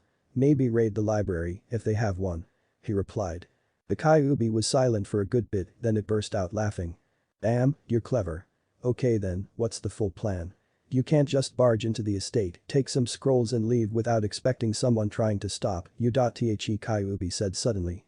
Naruto nodded to his statement. He knew it was true. We're going to use the Anbu's patrol to our own advantage. He said quickly. The Kyuubi, once again, didn't know what he meant. How so? He asked. Naruto chuckled and began to explain. I know the Anbu's patrol like the back of my hand, after all I had been running from them and escaping them since in my childhood. I easily know the alleyways and escape routes to take. On to the patrol. At any time, there is about 9 or 10 guards on patrol on the wall to cover the whole thing, usually in pairs of 2, with a few odd pairs as well. Inside the village is a bit tougher, they are on top of the roofs. Now you might say that's a bit too risky. Usually it would, however, around midnight, the shifts change. So a window is opened as the guards change shifts. About 15 to 30 minutes precisely. He explained. The Kyuubi was silent for a while. So you plan to sneak your way in during the patrol, then escape during the shift change. What about a backup plan? What happens if you run into an unforeseen obstacle? He asked. Naruto sighed, the Kyuubi kept bringing up good points. A distraction and diversion. How about setting up a line of explosion tags on the outside wall? I'll have a few shadow clones waiting to be dispelled, and when I dispel one, the others will trigger the explosion tags. He said. The Kyuubi smirked when he heard that. Pretty clever too. He said. Naruto grinned and started to sprint as fast as he could towards the village. Before he knew it, he was atop the 4th head on the Hokage monument. He quickly summoned a couple clones and gave each a stack of explosive tags. Each tag was connected by a fuse, it was something he rigged up the other night, he planned ahead for this. Okay, you guys know the drill. Set these up around the outside wall. He said. They all nodded and began to go to work. About half an hour later, the clones came back and told Naruto that it was done. Naruto then dispelled all of them, but 2. He then told them what to do. Right, when one of us dispels, the other will light the fuse. One of the clones said. Naruto nodded and turned to the setting sun, he was waiting for the time to move. Once it set, he would begin. He suddenly sat Samehada down by the clones, it would only get him caught if someone saw it on his back. He grinned as the sun finally set. It was time to go to work, looking back to see the clones sitting around by the fuses, waiting for the sign to light them he slid down the monument and landed near the wall. He suddenly stopped as he heard footsteps above him. He quickly crouched into the bushes nearby to avoid being seen. The Anbu guards wouldn't stick around for long, they would continue the cycle. That would give Naruto about 5 or 10 minutes to get over the wall and dash into the village. Then he'd have to stick to the alleyways and use cover. Once he heard the footsteps above him start to go farther away, he waited a few moments and started to climb the wall pretty easily. As soon as he got on top of the wall, he quickly crouched and took a look around. He saw there were no Anbus coming around this way yet. He knew they would soon, so he quickly jumped over the other side and landed in the tree limbs. It was now a matter of getting to the estate without getting caught. He knew where the estate was, however it was a good bit away. He figured he had about an hour and a half before midnight, then the shifts would change. He needed to get in and gather what he wanted before then. So it was time to move. He quickly dropped down from the trees and dashed into the alleyway in front of him. The estate wasn't that far away, but he couldn't just go out in the open. No, he needed to take a detour and keep under the radar. He quickly ducked behind a dumpster as he heard more footsteps above him. Suddenly 2 guards dropped down into the alleyway. "Did you hear something?" one asked. Naruto held in his breath. "Kyuubi, can you mask my chakra signature? Just in case one of them is a censor," he asked the Kyuubi.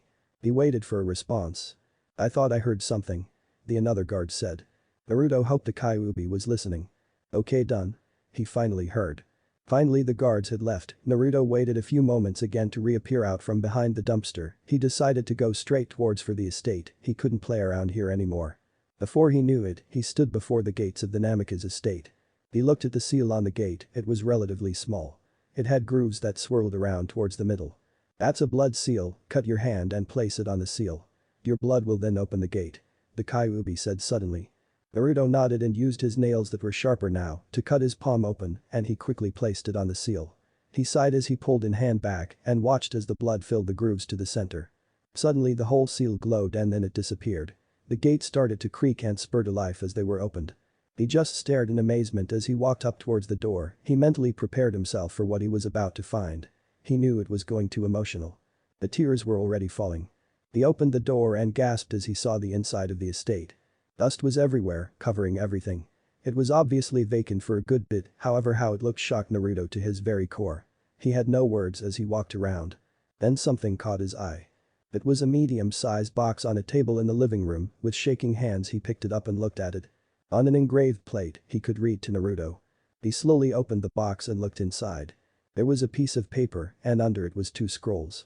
He looked at the note first.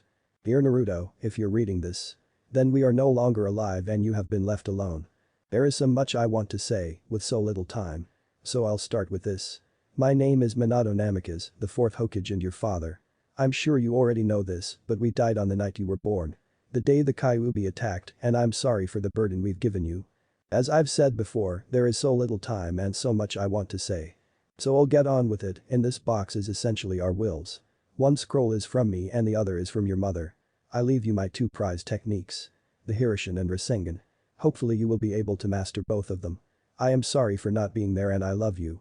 Naruto had tears spilling out from reading the section from his father, he already knew the Rasengan, but the Hirishin. That was something completely different and equally challenging to learn. His eyes rested on the next portion of the letter. The part from his mother. "Hello my son, this is your mother. I'm terribly sorry I'm not there to see you grow up. As Minato said, there is little time. My name is Kushina Uzumaki, a member of the Uzumaki clan of Whirlpool, or better known as Uzushio. I would have loved to be there as you grew up and actually been a mother. I know your life must have been a harsh one and the Kyuubi must have most to do with it. We both are terribly sorry for what you have been burdened with and we hope you can forgive us. In the scroll I gave you is my knowledge and seals. I hope you can go further than both I and your father ever hoped. We both love you and wish you a wonderful life. Love, Minato and Kushina." Naruto finally broke down as the dam shattered and the tears flew out like a river. Eventually after 15 minutes, his eyes were dry and he was standing up breathing slowly. "I will make you guys proud," he said loudly. He didn't have to think about it, he would. He decided it was time to leave, what they gave him was good enough. He took the 2 scrolls and the letter and put them in his jacket pockets and walked out the door, turning back around, he looked at the estate one last time. As soon as he got on the road again, he started sprinting towards the wall again, he was ready to get to Suna. However, he heard someone behind him. "Stop." It was a female. He turned to see a Anbu member. However, the mask was familiar. It was Nico, his eyes widened as he looked at the girl before him. "Who are you?" she asked. It was pitch dark, so she couldn't see his face. He didn't answer. He had no doubt, she could tell it was him by his voice. Not answering, huh? I guess I'll force it out, she said loudly. She quickly pulled out her sword and went into a stance. Shit, without Samahata. This wouldn't be easy at all for him. So it was time to improvise. No doubt, the moment he unleashed some jutsu, more guards would be here. So now it was time for the distraction and to take care of her. So, he dispelled a clone. The other knew what to do. Suddenly a large amount of explosions rocketed to the sky and Naruto knew that was enough. Nico was momentarily distracted and he took that chance. Rain. Jibashi. He said. A medium-sized wave soared towards Nico, it gave Naruto a chance to follow it up. He quickly started to form the familiar jutsu that everyone knew. He ran towards her and aimed it at the ground. Rasengan. He shouted. The Rasengan smashed into the ground, kicking up debris and dust. Giving Naruto some cover. Before Nico knew it, a kick had sent her flying into a nearby wall. Fading into unconsciousness, she heard a soft voice right next to her. Sorry Nico, I had to do this. He said. She knew who it was. Naruto looked back to see the dust clouds from the explosion tags in the air, his distraction would give him a bit to get out and regroup with his clone. He started to sprint in the opposite direction of where the explosions were. His plan was complete. He got what he wanted. It was time to go. Tsunade didn't know what to expect, they were still trying to figure out who was being a string of explosions a few nights ago. It was weird, they were placed at points that no casualties would happen. So when an Anbu rushed into her room, her thoughts were brought back to that night. Why are you here? She asked. The Anbu was panting, she could tell, even if they had a mask on. Yugao Yuzuki has woken up. They said suddenly. Tsunade widened her eyes after hearing that. Yugao was found unconscious shortly after the explosions were detonated. She was lying in an alleyway near the Namikaze estate. She had been asleep for a few days afterwards. Tsunade nodded and instantly got up and walked out, leaving Iruka, who knew Tsunade had more important matters to attend to.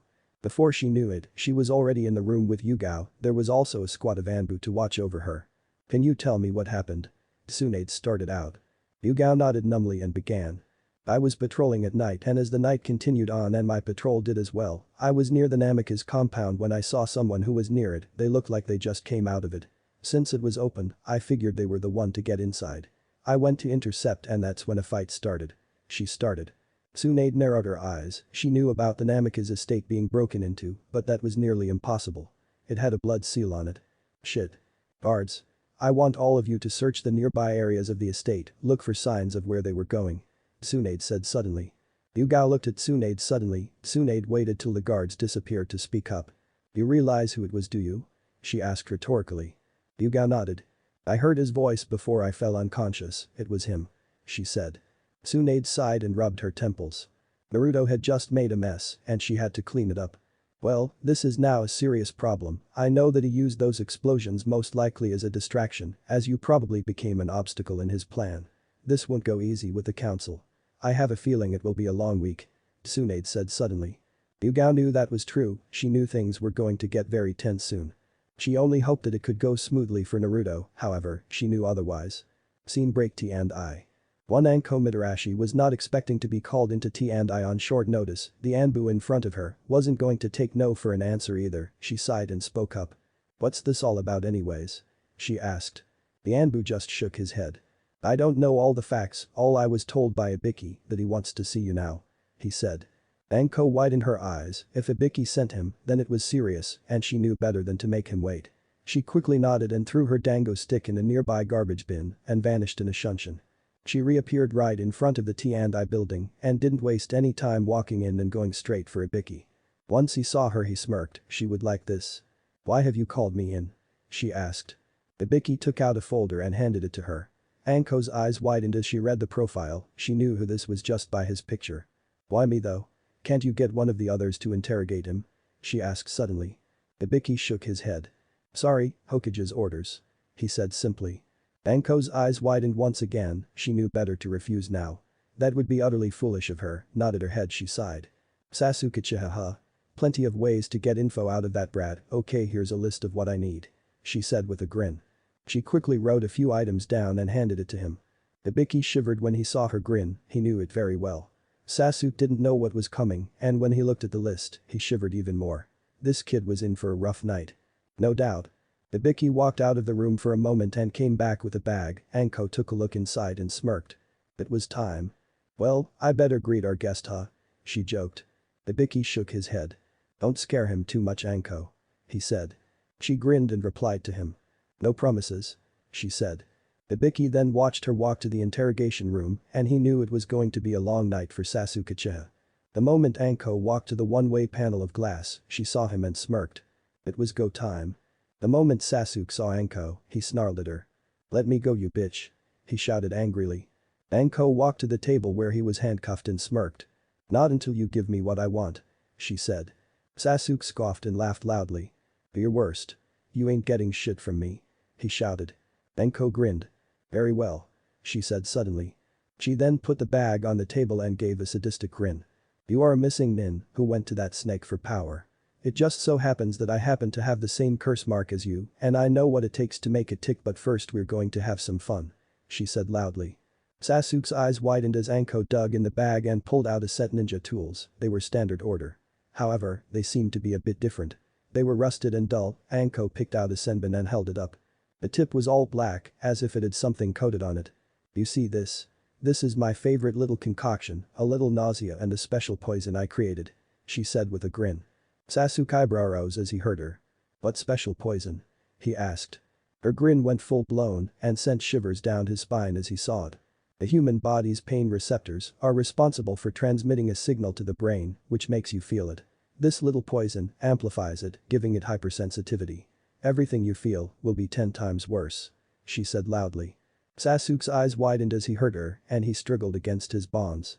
That was a very cruel method to start off with. Before he knew it, she was behind him. "Let's try this out, shall we?" she whispered in his ear.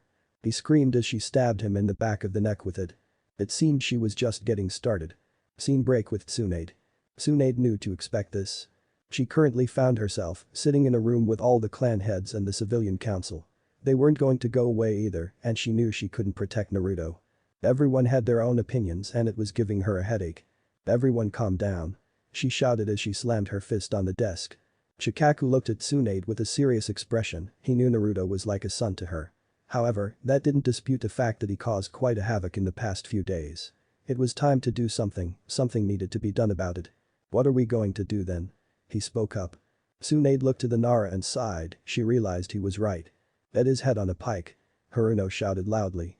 She flinched when she felt killing intent directed at her. "Ms. Haruno, I know you have mixed feelings about Naruto, like most of the elders here do. However, I will not take kindly to insults to the child, he is too important, anything we do will no doubt only provoke him further," she said suddenly. Inoichi decided to speak up. "Yes, that is true, but the past few days have caused quite a stir, something must be done," he argued. Tsunade sighed once again, she knew she couldn't protect him now. "Fine then, how about this? We give him a 25,000 Ryo bounty to be captured alive and returned to Konoha. This may give us a chance to bring him back," she said suddenly. She didn't like doing this, but she was in a tight situation now and she had no choice. However, she knew this would only push him farther away. "It seems like a good idea, but we know he won't come willingly," Shikaku said suddenly. Inoichi sighed and looked at his friend. "You are right when you say that, but something must be done. We can't sit still and let him get away with this," he countered. Tsunade thought about that for a moment. "How about this then? I have information from Jiraiya that he is aiming to become a freelance mercenary and that he will eventually return to Konoha one day. Shikaku is right, if we provoke him, we may lose any alliance he might offer us in the future. I say we send Jiraiya again towards him and make him pay his debt, whether it be mission to help Konoha or something along those lines," she suggested.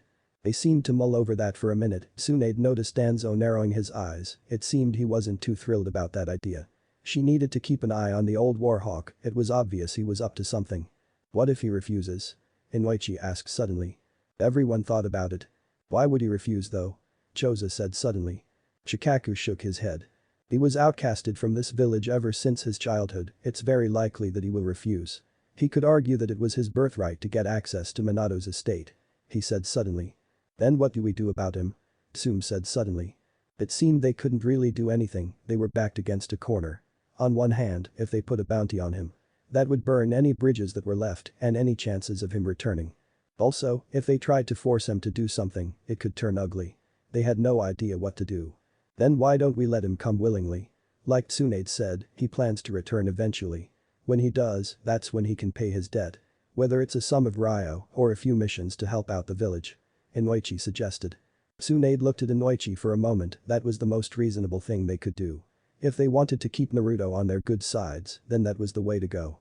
Very well, we will put it to a vote. Those in favor of Inoichi's suggestion? Tsunade asked. The result was expected, it was a majority win. Most of the shinobi voted for it, while the elders didn't. Tsunade nodded, then began to speak up again. That is over with, now is there anything else that someone wants to discuss? She said loudly. The Haru took this opportunity to speak up. What happened to Sasuke-cha?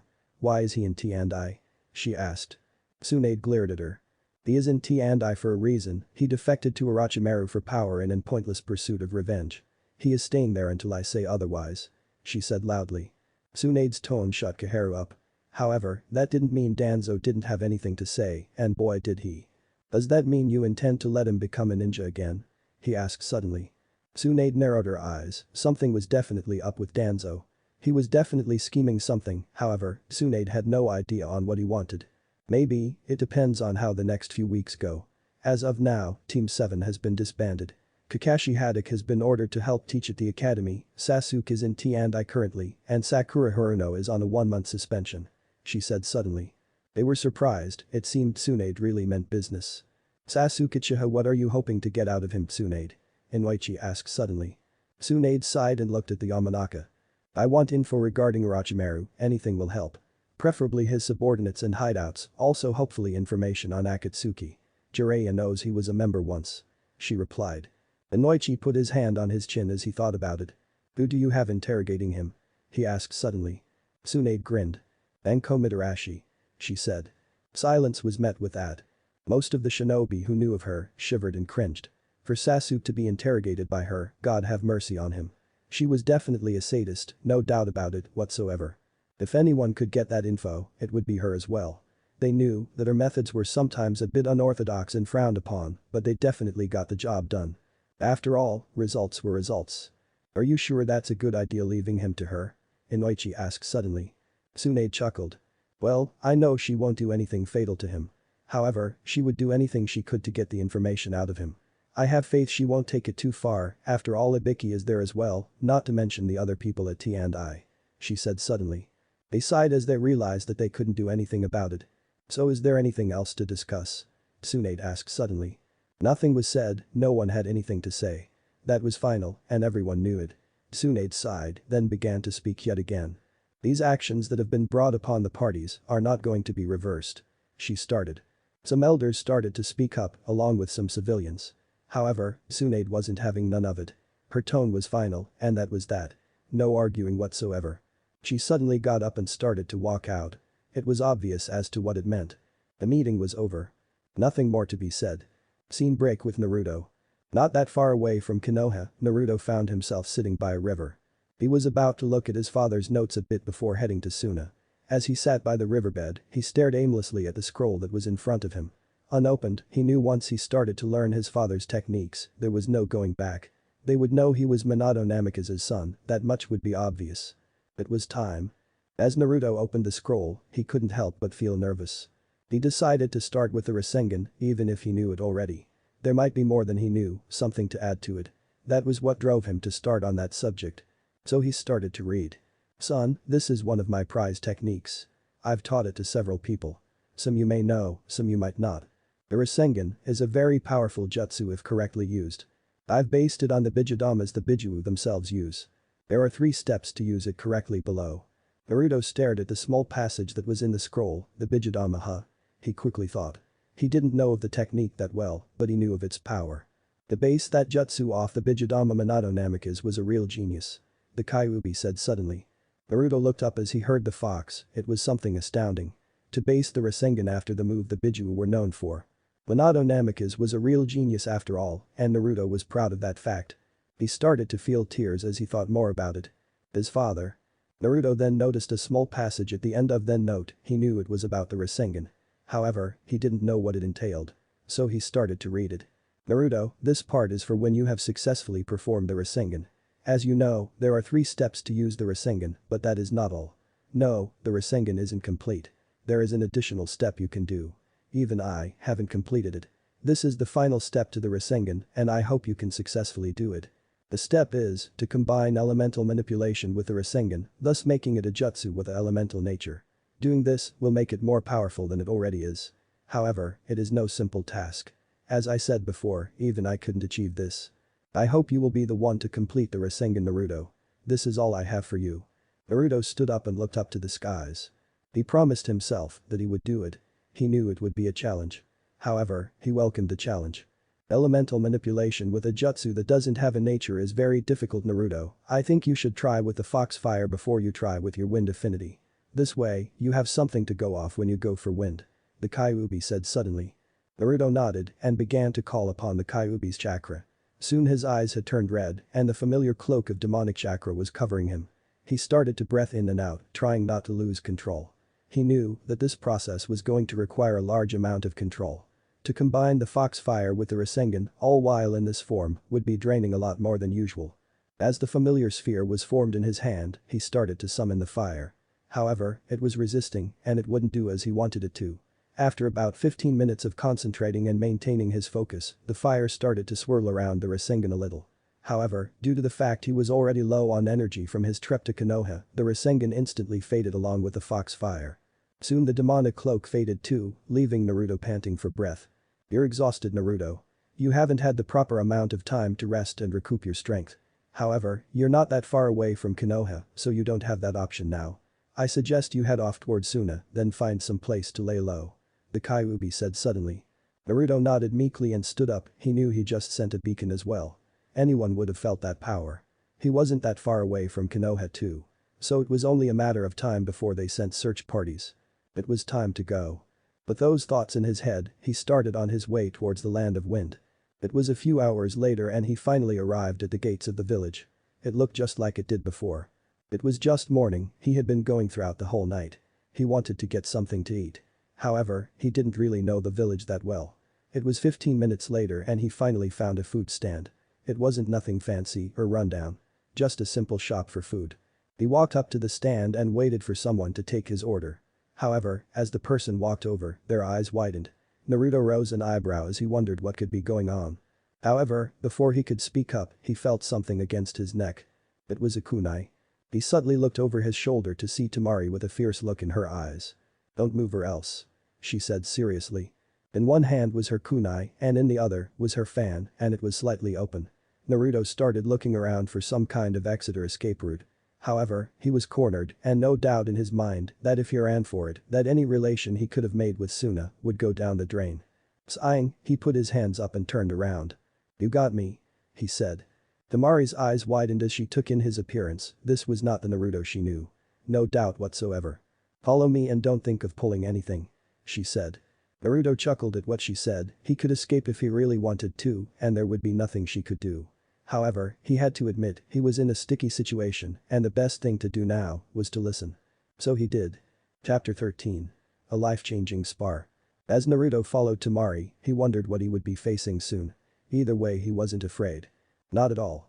He knew he had the right cards up his sleeve to turn the situation to his advantage. So where are we going? Temari stopped and looked over her shoulder and just seeing the reminder of what Naruto's appearance was. There was no doubt in her mind that the childish boy she met at the exams not that long ago. That's when she started to speak. We're going to the Council of Elders to find out their decision. She said. Naruto rose an eyebrow but nonetheless shrugged and nodded. Beware, Naruto, do not do anything stupid. This is the opportunity we wanted, play along for a bit, if it becomes like a Konoha council meeting, then tell them flat out what you want. The Kyuubi said suddenly. Naruto nodded mentally and continued to follow Temari. He didn't know his way that much around the village. So it was better to wait it out. Before they knew it, they arrived at a tall building. Naruto knew this is where it was going to go down. Temari suddenly turned around and once again she was shocked at Naruto's new appearance, that was still a fact in her mind. She shook of her thoughts and started to speak up. This is where the council meets, we will see what they will do now. She said suddenly. Naruto nodded and followed her inside. As they finally arrived in the room, Naruto knew this would be a battle, he knew councils were very strict and old-fashioned, just like the one in Konoha. Elders, I have brought Naruto Uzumaki. I found him in the village earlier. Temari said loudly. They were silent for a bit, then they started to speak. Naruto Uzumaki, a missing nin from Konoha. You just happened to show up in Suna. Why? What are your plans? One asked loudly. Naruto shook his head and spoke in a deep voice. I would ask the same of you, so I know what my options are. I wouldn't like to go blind in this. He said loudly. Temari was shell-shocked, never before did she think that Naruto would be like this. The change was more prevalent than she originally thought. The elders seemed enraged at that statement, they had no idea what was up Naruto's sleeve, so they didn't know what was coming. It was foolish of them to think they could manipulate this meeting their way, when really, Naruto was manipulating it from the beginning. You dare ask us that? You are in our hands here, boy. You have no options. What we say is final. An elder roared. Temari shook her head, it seemed the meeting was going south, and fast. That's what she thought though, truth be told, Naruto expected this to happen. Everyone turned to Naruto as he started to chuckle and laugh manically. What are you laughing at, boy? You do realize your situation, right? Your life is in our hands. The elder roared furious. Naruto just chuckled, then shook his head. He lowered his head for a bit. No, you're wrong. He said lowly. Everyone tensed as they heard his voice, Temari scooted away from Naruto, she had a bad feeling. Naruto raised his head, and his eyes were red. Everyone's breath stilled. They had no idea what was coming. What do you mean, boy? You really think you have a chance? The odds are stacked against you. The elder roared. Naruto glared at the elder, it was time. No more playing around, time to get to the point. Are you sure? Naruto asked loudly. His words left the question in the air, what did he mean? That was the elephant in the room. Naruto started to speak up yet again. Do you really think that it was a coincidence that Temari found me in Suna today? I'm a missing nin, so it would be foolish of me to let myself be caught that easily. He said loudly. That's when it hit them. Temari turned towards Naruto. You let me catch you? You wanted me to. Why? She asked loudly. Everyone else wanted to know. Naruto chuckled and spoke up. Nothing on you, Temari, I just needed the fastest way to meet with the council, that and I needed the cleanest way too. Couldn't have bloodshed on my hands at a time like this. He explained. The elders stared incredulously at him. Then what do you want? One asked. Naruto chuckled and looked at the elders sharply. The reason I'm here. Ha. I'm here to offer you a proposition. He said loudly. Silence reigned in the room for a while, but suddenly several chuckles erupted from the elders. What could you offer us? Your situation is a critical matter, to trust you would require a lot of proof. One said loudly. Temari looked at the room in awe, she had no idea what was coming. Naruto rose an eyebrow as he stared at the elder. What he said made him a bit confused. You want proof? He said in low voice. Everyone looked at him strangely as he spoke. Bring it, whatever you got I will take it. He said with a grin. The entire council looked at him strangely, Naruto stared defiantly back at them. Temari seemed a little shocked at what the meeting turned out. Are you sure about that? We know you're a Jinchuriki of the Kyuubi, but you can barely control it. What chances could your proposition be of worth to us? One elder. Naruto chuckled and it turned to full-blown laughter. Are you sure about that? I know for a fact I'm way stronger than when I was at the village. You want proof? What besides the fact that I've traveled to Kumo and personally gotten a deal with the Raikage in order to get training from one of his top ninjas. Also the fact I learned so much from the time I've left and now I'm here for the same reason. Naruto shouted loudly. After Naruto's outburst, complete silence reigned in the room yet again. They weren't sure if they heard him right. You boy. You made the Raikage a deal and he accepted it? One asked incredulously. Naruto narrowed his eyes, these elders were really testing his patience. It was time to show them just who he was and what he could really do. Their opinions be damned. He had enough and it was time to prove a point. You continue to question my story. Very well, you said you wanted proof and you will get it. I have a suggestion for you. He said loudly. The elders looked at each other and then back to Naruto. What is your suggestion? One asked. Naruto looked at them and spoke loudly yet again. Bring out Gaara and we will have a spar. I will show just how stronger I have become. He said. The elders chuckled yet again. You may have beaten Gaara in the exams, but he has gotten stronger and is on his way to becoming the Kage. Can you handle that? He has changed and you will see it for yourself. One said. Naruto shook his head. Bring him then. Was all he said. They nodded and before anyone knew it, they were in a clearing of some sort. It was most likely a training ground for Suna. Gaara stood in front of Naruto with determined eyes. The council and Temari were there as well. I will fight you seriously, Naruto Uzumaki. I suggest you do the same. Gaara said loudly. Naruto chuckled and gave a thumbs up. You know it, Gaara, don't hold back on me now. He said. Gaara nodded and suddenly sand swirled around him. Naruto grinned as he knew this would be a good test of his strength. As Gaara launched a blast of sand towards Naruto, everyone was surprised to see him dodge it easily. Gaara looked at Naruto for a moment. Suddenly Gaara's eyes hardened as several torrents of sand were fired off quickly. Naruto instantly saw them coming and started doing hand seals. Before anyone knew it, several Narutos appeared and catapulted Naruto over Gaara's attack. As Naruto landed, he quickly dashed towards him to get in close. Gaara instantly covered his arm with sand as it hardened when Naruto went to strike. Naruto's arm was stuck in the sand as his fist connected with it. He looked at his arm as the sand hardened around it. He tried breaking free from the sand grip. However, he couldn't get it loose. Now it was time to force it. As Naruto finally gave up on breaking loose, he knew it was time to add some extra power. Gaara instantly noticed the change in Naruto's behavior. Temari noticed it as well. Suddenly Naruto's eyes hardened, and Gaara instantly noticed his look. It was savage, unyielding and primal. It was a sign that the beast was finally out and ready. Suddenly the sand around Naruto's fist started to glow red. Everyone watched with stupor. They had no idea what was coming.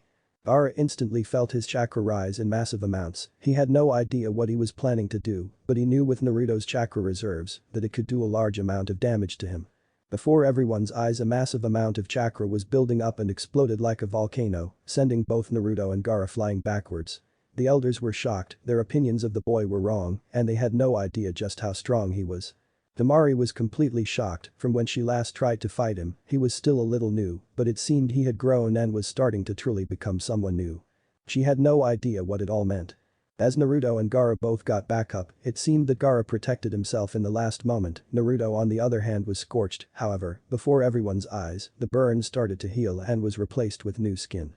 Naruto looked at his arms in surprise. His healing rate wasn't that fast. "You idiot Naruto, you just built up a large amount of my chakra on your arm. That isn't something to take lightly. My chakra is volatile and destructive. It only takes a small amount to cause an explosion. Any more chakra and it strengthens the blast." Naruto heard the Kyuubi and understood what he meant. He had to be careful with his chakra more. The amount he used was only a little bit. However, it was very effective and only adding more would cause more problems. Naruto looked at Gaara, who was sizing him up. He knew Gaara wasn't done at all. He knew it would take a lot to make Gaara give up. That was a fact in Naruto's mind. Suddenly Gaara started to make his move. Gaara started to gather a large amount of sand while holding his hands together above him. Naruto looked at the massive pile of sand that was starting to build above them. Suddenly Gaara slammed his hands to the ground and the sand followed. However, it didn't do what Naruto thought it would. The sand delved downwards as it landed. Naruto looked at the ground around him as it started to shake wildly. Suddenly several spikes rose up from the ground. Naruto instantly dashed forwards. He knew Gaara would only start again. He needed to get in close.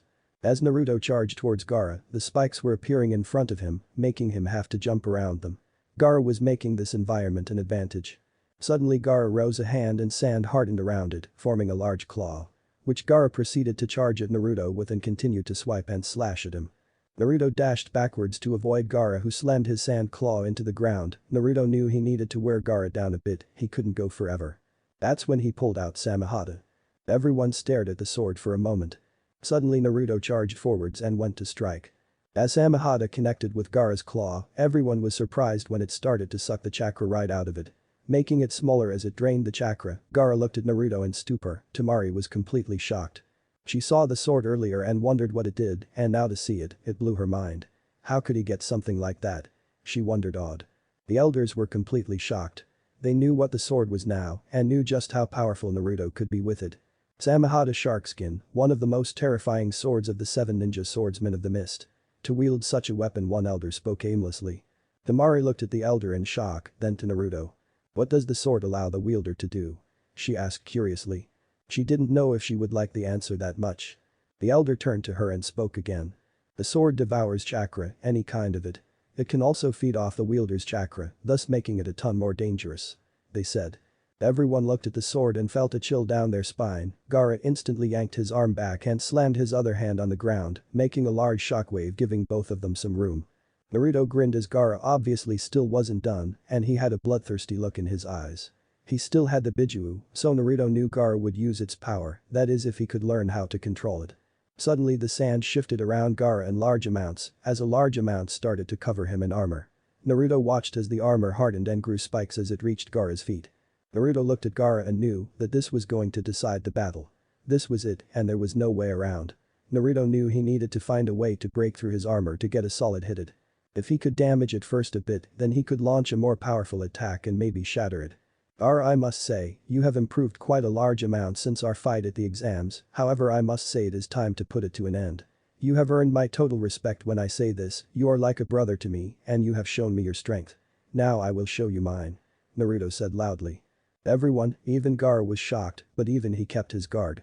He felt the same way too, Naruto had shown him the true way and it was obvious to him that Naruto wasn't going to hold back anymore. Suddenly Naruto flipped through hand seals and soon tens of shadow clones appeared. Gaara looked around at them as they surrounded him. He suddenly raised his hands as all of them started to charge at him.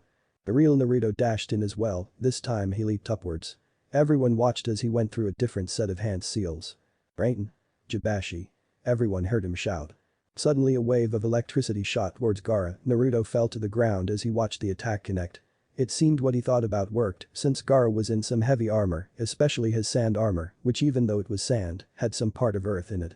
He was right when he thought that an electric attack would most likely cause a good bit of damage and stun him for a bit. Naruto took the moment and dashed and pulled out Samehada once again, this time he swung it with a lot of force and slammed it into Gaara's abdominal area. Samehada instantly went to work draining the chakra, however, Gaara knew what the sword was and knew now to not let it get in contact with him. Suddenly several spikes erupted out of the ground and from his armor, forcing Naruto back. Both of them were starting to feel the fatigue, Gaara a bit more. Naruto saw this and knew it was coming close to the final move. Naruto still needed to get one last hit in before he would try out something. Suddenly Naruto started to form the shadow clone hand seals and he used his clones to launch him at breakneck speeds, with him flying towards Gaara, he reeled his leg back and as he came close, he launched a devastating blow to his armor. It was finally starting to crack, Naruto knew now that he could take Gaara down. To everyone's surprise Naruto leaped back. He looked at Gaara with a determined look. It was fun Gaara, but now it is time to end this.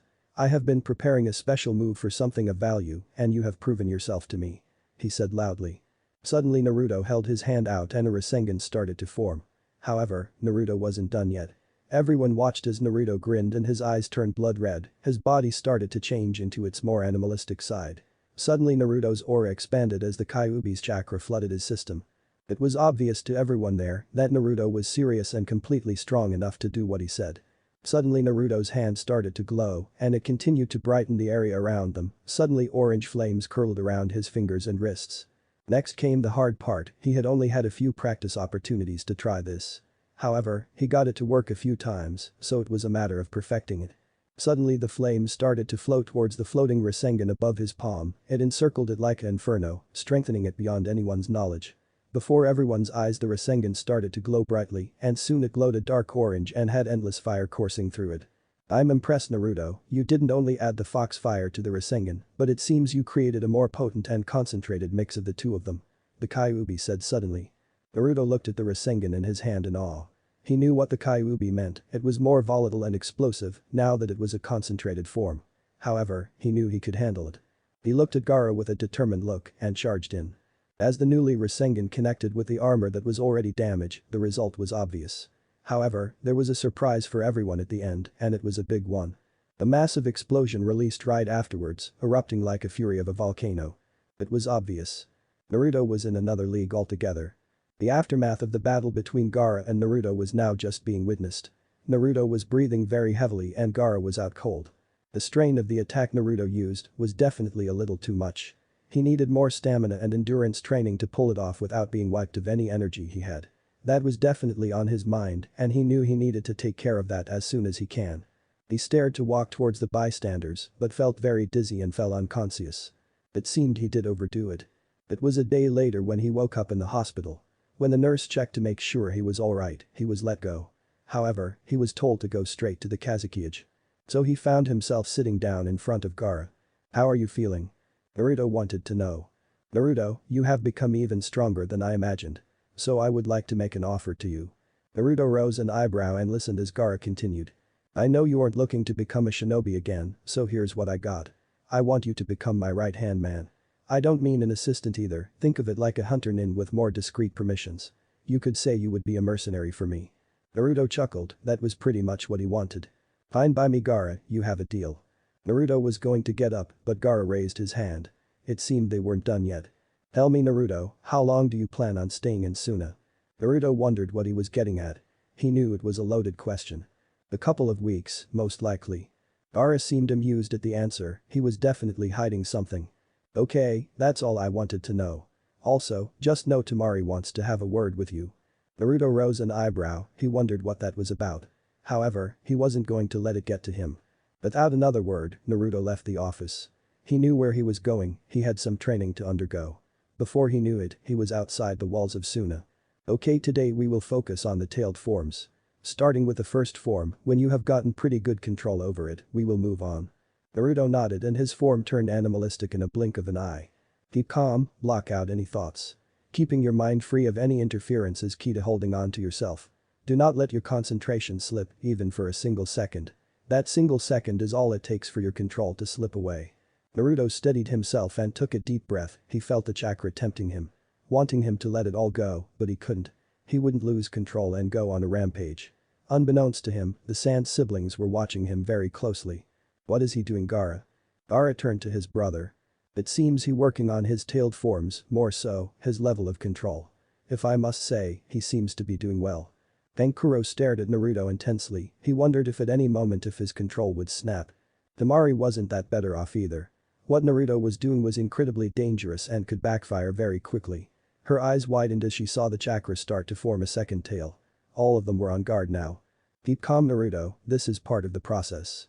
Another tail will form naturally when you have held control of the form for a while, it is the violent nature of my chakra to do this. Just keep your mind calm and collected. Naruto gritted his teeth, his control was slipping rapidly. However, he wasn't about to back down. He took a deep breath and steadied himself. He took a step forwards, his mind set. Another tail formed, Naruto knew this was his limit. He needed more training to achieve more tails with a higher level of control. The spectators were seriously worried now, however they had no idea what was going to happen. Now I want you to try to use some of your power in this form. Naruto decided to go for it, a Rasengan was formed in his hand and before he knew it, the red chakra started to cover it. However, just at the last moment his control finally slipped. Everyone watched in fear as the fourth tail formed and Naruto was now burning with rage. They watched as he just roared to the skies. However, so after that he slipped out of the tailed forms and back to his normal self. It seemed Kurama stepped in. Naruto took in his surroundings and when he turned around he was met face to face with his spectators. He wondered what they wanted. Yes. He was smacked on the head by Temari's fan. How stupid are you? Trying that? What the hell is fucking wrong with you?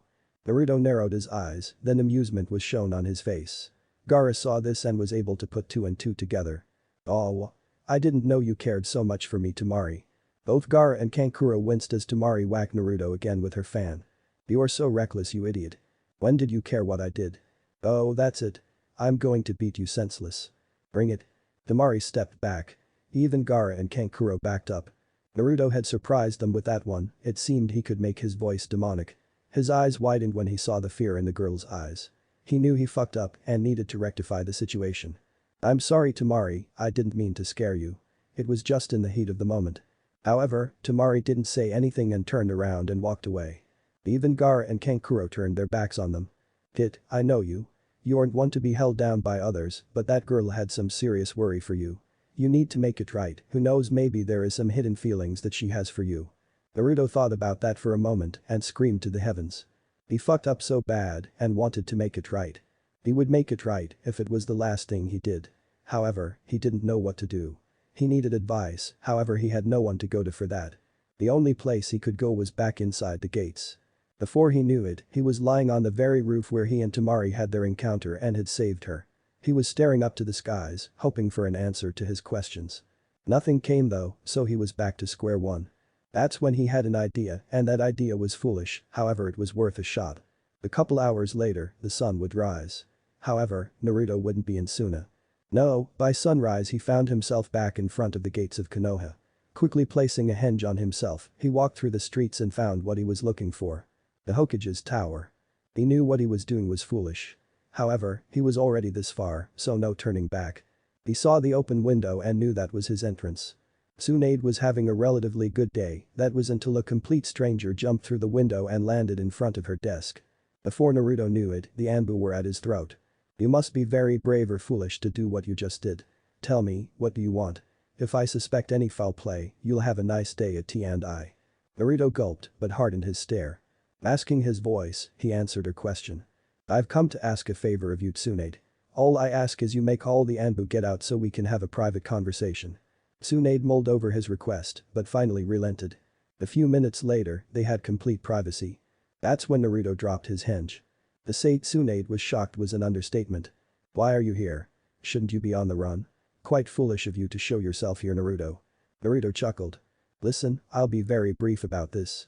I wasn't about to go to Iro-Senin for this. I need your help. That intrigued Tsunade.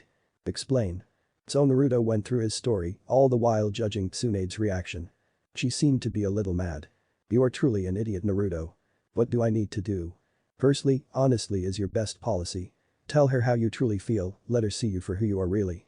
Don't hold anything back, if it is as you say it is, she might not be wanting to listen to you. So you might have to do something to get her attention. Secondly, make sure you get your point across that you didn't mean it. Naruto listened closely. After all that, if you have gotten her to calm down, take it nice and slow, you are probably only going to get one chance with her. That's all the advice I got for you.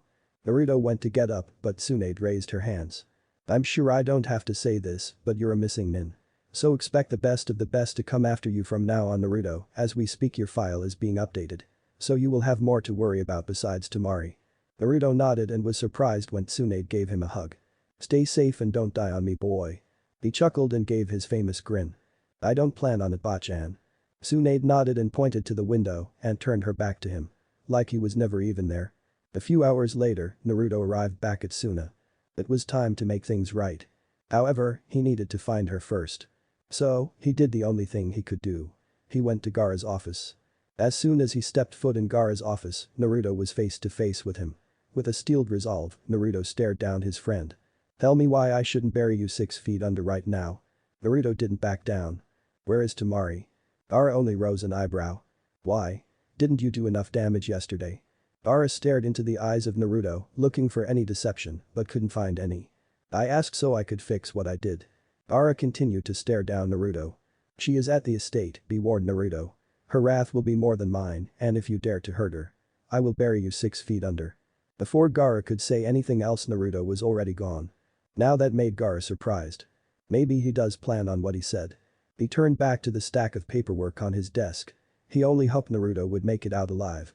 Naruto found himself overlooking the estate. He knew what he needed to do. He knocked on the door and found himself thrown back with a burst of wind. He looked up to see a very angry Temari walking towards him. You dare come back here after what you did yesterday? Naruto stood up and knew what was coming. He dodged as she swung her fan. Bastard. Stand still. Wait, Temari, can we talk this through? That only made it worse as another burst of wind knocked him back. Talk. You want to talk? Go to hell, Naruto. Naruto knew he had to get through to her, however he didn't know how to calm her down. Please, Temari. Calm down. Calm down. The fist connected with his jaw, knocking him down. Naruto felt the weight of her foot as she stepped on his chest. Naruto knew he needed to do something fast. Easily overtaking her, he rolled her over onto her back and held her down. Now was the time to do what he needed to do. What he did was the last thing she expected him to do. His head was buried in her neck. Temari, I'm so sorry for what I did. I need you to calm down, I don't want to regret this for the rest of my life. So please calm down. She was squirming under him and by the look on her face, she wasn't calming down. I know what I did was wrong and I'm not really good at getting my point across with this stuff. So actions will be better instead of words. She wondered what he meant by that and soon enough felt his lips against hers. He's really doing it, the balls he must have. Her heart was racing and that's when Naruto released her. Naruto then felt a smack to his face. At least it wasn't a fist. Naruto looked at her to gauge her reaction. She was looking right at him. You have 5 minutes, no more. Talk. I know I scared you and I'm very sorry. Temari, you are one of the most gorgeous women I've met. I've had some time to gauge my feelings for you and now I know. Temari kept down the blush as best as she could. I would like for you to be by my side, Temari, through fire and storm. The reason I was trying to calm you down was to tell you this. To prove a point, Naruto tackled Temari again and kissed her yet again. When he got up, he chuckled at Temari sputtering like crazy. Once she got a grip, she turned to Naruto. Okay, Naruto, I'll bite. What do you want? Naruto knew that she knew what he would say. Will you be my girlfriend? Naruto was surprised by her answer. Instead of saying yes, she just tackled him. It seemed he got what he wanted. If you wanted me so badly, all you had to do was ask, Naruto. are you sure you can handle me? Naruto chuckled. If I can handle being the Jinchuriki of the nine-tailed fox, I think I'll be fine with you. Temari smiled. Very well, Naruto. Naruto smiled and took her hand. As he got up, he got another smack to the face. That was just a reminder, don't fuck up. Naruto chuckled and nodded, then pulled her close to him. It seemed the future was looking up for Naruto. What if Naruto is neglected by Kakashi trained by Kurama, and thanks for watching my video till the end.